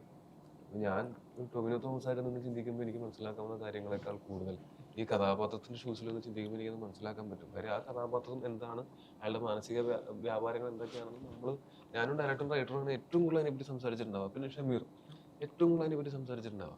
ഞാൻ സംസാരിച്ച് ഇങ്ങനൊരു വ്യക്തി ഉണ്ടെന്നും ഈ വ്യക്തി ഇങ്ങനെ ഒരാളാണെന്നും നമ്മൾ വിശ്വസിക്കുകയാണ്. അപ്പോൾ അങ്ങനെയുള്ള അയാളുടെ ഇമോഷൻസിനെ പരമാവധി റിയലിസ്റ്റിക് ആയിട്ട് നമ്മൾ അവതരിപ്പിക്കാൻ ശ്രമിക്കുമ്പോൾ നമ്മൾ ഒരു ചെറിയ ശതമാനമെങ്കിലും ആ ഇമോഷൻസിലൂടെ നമ്മൾ കടന്നു പോകുന്നുണ്ട്. അപ്പം അങ്ങനെ കടന്നു പോകുമ്പോൾ തന്നെ നമുക്ക് ഈ സാധനം ഭയങ്കര ഹെവിയാണ്. നമ്മൾ ഹെവി ഹാർട്ടഡ് ആയിട്ടാണ് ഒരു ദിവസം വീട്ടിലേക്ക് തിരിച്ചു പോകുന്നത്. അപ്പോൾ ഇതിലൂടെ ശരിക്കും കടന്നു പോയിട്ടുള്ള ആൾക്കാരുടെ അവർ ആ മൊമെന്റിൽ ഇപ്പോൾ വർഗീസിന്റെ ഈ വണ്ടിക്കകത്തുള്ള സീൻ എന്ന് പറഞ്ഞത് ആ സീനും എനിക്കതറിയാം ഷൂട്ടിംഗ് ആണ് എന്നെനിക്കറിയാം. പക്ഷെ ഞാൻ ആ സമയത്ത് ചിന്തിക്കുന്നതെന്ന് പറഞ്ഞാൽ വർഗീസിനെ പോലെ ഒരു ആൾ അങ്ങനെ ഒരു മുറിക്കകത്ത് അകപ്പെട്ട് കഴിയുന്ന സമയത്ത് ഇപ്പം എനിക്കറിയാം, ഇപ്പോൾ ക്യാമറ കൊണ്ടുവന്നേക്കും ഷോട്ട് എടുക്കുന്നില്ലൊക്കെ എനിക്കറിയാം. പക്ഷേ വർഗീസ് എന്ന് പറയുന്ന ആ കഥാപാത്രം അയാളെ സംബന്ധിച്ചിടത്തോളം ഇനി എനിക്ക് എന്താണ് സംഭവിക്കാൻ പോകുന്നത്, ഞാൻ ഈ വണ്ടിയിൽ നിന്ന് പുറത്തിറങ്ങുമോ, എന്നെ ഇതിൻ്റെ അകത്ത് കൊല്ലുമോ എന്ന് പോലും ചിന്തിക്കാതെ നമുക്ക് എങ്ങനെ അതിനെ എനിക്കത് ഡിഫൈൻ ചെയ്യാൻ അറിയില്ല എന്താണ് ആ വികാരമെന്ന്. ആ സമയത്ത് ഒരു പാനിക്കും കണ്ണിലിട്ട് കയറുന്നതും കാൽനടിയിൽ മണ്ണൊലിച്ചു പോകുന്നതും ഒക്കെ ആയിട്ടുള്ള ഒരു വികാരമുണ്ട്. ഈ വികാരം ഞാൻ ഇതായിരിക്കാം ഇങ്ങനൊരു സാഹചര്യത്തിൽ ഒരാളുടെ മനസ്സിലുണ്ടാവുന്നതെന്ന് വിചാരിച്ചിട്ട് ഞാൻ ചിന്തിച്ചെടുക്കുന്നൊരു കാര്യമാണ്. അപ്പോൾ അത് ശരിക്കും അനുഭവിക്കുന്ന സാഹചര്യങ്ങൾ നമ്മുടെ ജീവിതത്തിൽ പലപ്പോഴും എനിക്കുണ്ടായിട്ടുണ്ട്. അങ്ങനെ ഇവിടെ നിന്ന് ജീവനോട് തിരിച്ചു പോകുമോ എന്ന് ചിന്തിക്കുന്ന പോലത്തെ അവസരങ്ങളുണ്ടായിട്ടുണ്ട്. ആ സമയത്ത് ഉണ്ടാവുന്നതെന്ന് പറയുന്നത് നമുക്ക് അങ്ങനെ റീക്രിയേറ്റ് ചെയ്യാനോ അല്ലെങ്കിൽ അത് ആരെങ്കിലും പറഞ്ഞ് മനസ്സിലാക്കാനോ പറ്റുമെന്ന് പോലും എനിക്കറിയില്ല. അതൊരു ഒരു വല്ലാത്ത വികാരമാണ്. അതുപോലത്തെ നിരവധി ആളുകൾക്ക് ഇതിനേക്കാൾ ഭീകരമായിട്ടുള്ള വികാരങ്ങളോടെ ഈ പറയുന്ന സമയത്ത് കടന്നു പോയിട്ടുണ്ട്. അതിന് ഇവിടെ അത്ര എളുപ്പത്തിൽ മറക്കാൻ പാടില്ല എന്ന് തോന്നുന്നുണ്ട്. അത് മറന്നാലും അത് ആരെങ്കിലുമൊക്കെ അതൊന്ന് ഓർമ്മിപ്പിക്കണം. അത് ചെയ്തതിന് ഇപ്പം നമ്മൾ സൂപ്പർ ഹീറോസ് ഒന്നുമല്ല, നമുക്ക് എല്ലാത്തിനും എല്ലാം ഒറ്റ ദിവസം കൊണ്ട് ലോകം കൊണ്ട് നന്നാക്കിയേക്കാം എന്നുള്ളതല്ല. പക്ഷെ ഇതിന്റെ തോട്ട് ആൾക്കാരുടെ ഉള്ളിലുള്ള സമയത്ത് അടുത്ത തവണയെങ്കിലും ഇങ്ങനൊരു സാധനം ഉണ്ടാവാതെ കെയർഫുൾ ആവാനായിട്ട് എല്ലാവരും ശ്രദ്ധിക്കുമായിരിക്കും. മാത്രമല്ല ഇപ്പൊ ഞാനിതിന്റെ ചർച്ചകൾ പലതും കാണുന്നുണ്ട്. അന്ന് നീതി കിട്ടാതിരുന്നതിന് ഇന്ന് അതിനെപ്പറ്റി ചർച്ച നടക്കുന്നു. ആ ചർച്ചകൾ ഒരു പക്ഷെ അവർക്ക് എന്തെങ്കിലും ഒരു ചെറിയ രീതിയിലുള്ള ഒരു ആശ്വാസകരമാകുന്ന ഒരു നീതിയെങ്കിലും കിട്ടാനോ ഇതിനെപ്പറ്റി കൂടുതൽ ആൾക്കാർ അന്വേഷിക്കാനോ ഒക്കെ കാരണമാകുന്നുണ്ടെങ്കിൽ കലയ്ക്ക് എന്റർടൈൻമെന്റിനപ്പുറത്ത് ഒരു ഇൻഫ്ലുവൻസ് ചെയ്യാനുള്ള ഒരു കഴിവുള്ള അത്രയും ഇൻഫ്ലുവൻഷ്യൽ ആയിട്ടുള്ള ഒരു മീഡിയം ആയത് കാരണം കൊണ്ട് പ്രത്യേകിച്ച് സിനിമ ഏറ്റവും ഇൻഫ്ലുവൻഷ്യൽ ആയിട്ടുള്ള ഒരു മീഡിയം ആയത് കാരണം കൊണ്ട് ഇതിന് അങ്ങനെ ഒരു ഉത്തരവാദിത്വം കൂടിയുണ്ട്. എല്ലാ സിനിമയും അവസാനം ഗുണപാഠ കഥയായിട്ട് അവസാനിപ്പിക്കണം എന്നുള്ളതല്ല പറയുന്നത്. പക്ഷെ ഇങ്ങനെയുള്ള ആശയങ്ങൾ സംസാരിക്കുന്ന സിനിമകളിൽ നമുക്കിങ്ങനെ ഒരു ഉത്തരവാദിത്വം കൂടെ ഉണ്ട് എന്ന് എനിക്ക് തോന്നിയിട്ടുണ്ട്. അത് ഈ സിനിമയ്ക്ക് ഒരു പരിധിവരെയെങ്കിലും അത് അച്ചീവ് ചെയ്യാൻ പറ്റിയിട്ടുണ്ടെന്ന്. അല്ല, ഇതിന്ന് ഇത്രയും ടോവി ഇമോഷണൽ ആയിട്ടൊക്കെ ക്യാരക്ടർ വേണ്ടി സംസാരിക്കുന്നു, ജേണിയൊക്കെ പറയുമ്പോൾ ഇതിനൊരു ക്ലോസർ ഭയങ്കര എളുപ്പമായിരുന്നു ശരിക്കും. വർഗീസിൽ നിന്ന് പുറത്ത് ചാടലോ അത് അത് അതിങ്ങനെ തന്നെ പോവും. പക്ഷെ അങ്ങനെ അല്ല ഞാൻ ഇല്ലായിരുന്നു, ഞാൻ ഓസ്ട്രേലിയയിലായതുകൊണ്ട് അല്ലല്ല അല്ല അതാ പറഞ്ഞേ. ഷൂട്ടിന്റെ സമയത്ത് ഇപ്പോൾ നമ്മളാ ഈ പെർട്ടിക്കുലർ സീൻസ് എടുക്കുന്ന സമയത്തും നേരത്തെ പറഞ്ഞ ഇമോഷണൽ ഗ്യാപ്പുള്ള ഏരിയകളുണ്ട്. നമുക്ക് സംസാരിക്കാതിരിക്കാൻ ഒരു പരസ്പരം ഗ്യാപ്പ് കൊടുക്കുക. എന്നാൽ നാളെ രാവിലെ ടോപ്പിക്ക് ഷൂട്ടില്ലെങ്കിൽ നമ്മൾ കുറച്ച് തമാശ പറയാം, പോയി അടുത്തിരിക്കാം എന്ന തരത്തിലുള്ള പ്ലാൻ നമ്മുടെ ഭാഗത്ത് ടെക്നിക്ക് ഇപ്പോൾ എല്ലാം നമ്മൾ ഡയറക്ടർ ടീം അടക്കം മനഃപൂർവ്വം അയാളുടെ കോംപ്ലക്സിറ്റി കൂട്ടേണ്ടതില്ല അല്ലെങ്കിൽ അതിനെ ബ്രേക്ക് ചെയ്യേണ്ടതില്ല എന്നുള്ള തരത്തിൽ നമ്മളൊരു ബ്രേക്ക് എടുക്കാറുണ്ട്. ഇപ്പം എല്ലാ ആർട്ടിസ്റ്റുണ്ട്. ഇപ്പം ആര്യയെ സംബന്ധിച്ചിട്ട് ആര്യയുടെ ഞാൻ ഫസ്റ്റ് ദിവസം വന്നിട്ട് പറഞ്ഞാൽ ഈ പട്ടിയെ കളിപ്പിക്കരുത്, അത് ആ താമിയുടെ പട്ടിയാണ്, ഇവർക്കാണ് പട്ടിയെ ഇഷ്ടമുള്ളതാണ്. അപ്പോൾ രതീഷാണ് നമ്മൾ ചീഫ് ഓഫ് സൊസൈറ്റി ആണ് നല്ല തെറി പറഞ്ഞിട്ടാണ് പിന്നെ പട്ടിയുടെ അടുത്തേക്ക് പോകാതിരുന്നത്. എന്ന് വെച്ചാൽ ബേസിക്കലി ആർട്ടിസ്റ്റിനെ നമുക്ക് കൊളാപ്സ് ചെയ്യാണ്ട് അവരെ ഒരു കംഫർട്ടബിൾ സോണിലേക്ക് എത്തുക. എനിക്ക് ടോവിക്ക് അതുണ്ടായിരുന്നു. വർഗീസ് എന്നുള്ളത് ഇപ്പം ഭയങ്കര ഇമോഷണൽ സീനുകൾക്കൊക്കെയാണ് നാളെ അഭിനയിക്കാൻ പോകുന്നത്, അതിൻ്റെ ഒരു ബ്രേക്ക് ഉണ്ടായിരുന്നു. പക്ഷേ സ്ക്രിപ്റ്റ് കേട്ട് കഴിഞ്ഞിട്ട് നമ്മൾ ഇതിനെ പറ്റിയുള്ള ഒരു സെക്കൻഡറി സെറ്റിംഗ് ഒക്കെ ഇരുന്നതിന് ശേഷം ഞാനിടയ്ക്ക് അനുരാജിനെ വിളിക്കുന്ന സമയത്ത് സംസാരിക്കുമായിരുന്നു ഓരോ സീനുകളും. ഈ സീനിൽ ഇങ്ങനെയായിരിക്കും അല്ലേ, അപ്പൊ ആ സീനിൽ കരയോ അല്ലെങ്കിൽ കരച്ചിലടക്കോ പോലും പറ്റാത്ത സാഹചര്യങ്ങൾ ഉണ്ടാവും. അനുരാജിന്റെ ഫോൺ വെച്ച് കഴിഞ്ഞാൽ ഞാൻ ഉടനെ കണ്ണാടി ചെന്ന് ചെയ്ത് നോക്കുന്നത് ഈ പറഞ്ഞ സാധനമാണ്. ഇങ്ങനെയായിരിക്കും, ഞാൻ കണ്ണാടി നോക്കി ചെയ്ത പോലെ ആയിരിക്കില്ല. പക്ഷെ ശ്രമമാണ് നമ്മൾ എല്ലാവരും അങ്ങോട്ടും ഇങ്ങോട്ടും മ്യൂച്വലായിട്ട് ശ്രമിക്കുക. ഈ ക്യാരക്ടർ ചെയ്യുന്ന സമയത്ത് അങ്ങനെ ഒരു ഇത് ചെയ്ത് ഷൂട്ട് തുടങ്ങാനായിട്ടൊരു കൊതിയുണ്ടായിരുന്നൊരു സിനിമ. ഇതിനു മുമ്പ് ഷൂട്ട് തുടങ്ങുന്നതിന് മുമ്പ് പല കൺഫ്യൂഷൻസും നമുക്കുണ്ടായിരുന്നു. ഷൂട്ട് തുടങ്ങുന്നതിന് മുമ്പ് ഞങ്ങൾ ഒരുമിച്ചിരുന്ന് ഇതിന്റെ ഒരു നോൺ ലീനിയർ ഒക്കെ ആക്കിയ ശേഷമുള്ള ഒരു റീഡിങ്ങില് നമ്മള് ഭയങ്കര ചാർജ്ഡ് ആയിട്ടാണ് പിന്നെ ഷൂട്ടിന്റെ ഷൂട്ട് തുടങ്ങുന്നതിന് കുറച്ച് ഒരു 4-5 ദിവസം മുമ്പ് ഭയങ്കര ചാർജ്ഡ് ആയിട്ടാണ്. അത് ഞാനും ഷമീറും ക്രിക്കറ്റ് കളി നടക്കും. ക്രിക്കറ്റ് മസ്റ്റാണ്. അതെ, ആക്ടേഴ്സ് എപ്പോഴും അവരുടെ ക്യാരക്ടറിനെ ഫോളോ ചെയ്യുന്നു, അതിന്റെ സൈക്കോളജി ഫോളോ ചെയ്യുന്നു. പക്ഷെ ഈ ക്രിയേറ്റീവ് പാർട്ടില് നിങ്ങളെല്ലാവരും ഇവരെല്ലാവരും സൈക്കോളജി അല്ലെങ്കിൽ എല്ലാവരും ഇതെല്ലാം അതെ അതെ ആര്യയുടെയും താമയുടെയും കാര്യത്തിലാണ് എനിക്ക് കുറച്ചും കൂടെ എന്ന് വെച്ചാൽ ആര്യയുടെ ലുക്ക് എങ്ങനെ ആയിരിക്കണം എന്നുള്ള ഭയങ്കര കൺഫ്യൂസ്ഡ് ആയിരുന്നു ഞാൻ ശരിക്കും. അപ്പോൾ ആദ്യ സീക്വൻസ് എടുത്തിരിക്കുന്ന നമ്മുടെ പോലീസ് സ്റ്റേഷൻ സീക്വൻസ്, അതിലുള്ള അത് മിന്നൽമുള്ളി പോലീസ് സ്റ്റേഷൻ. അതെ മിന്നൽമുള്ളി പോലീസ് സ്റ്റേഷൻ. അവിടെ പോലീസ് സ്റ്റേഷൻ കിട്ടാനില്ല. അപ്പോൾ ആ സീക്വൻസിലുള്ള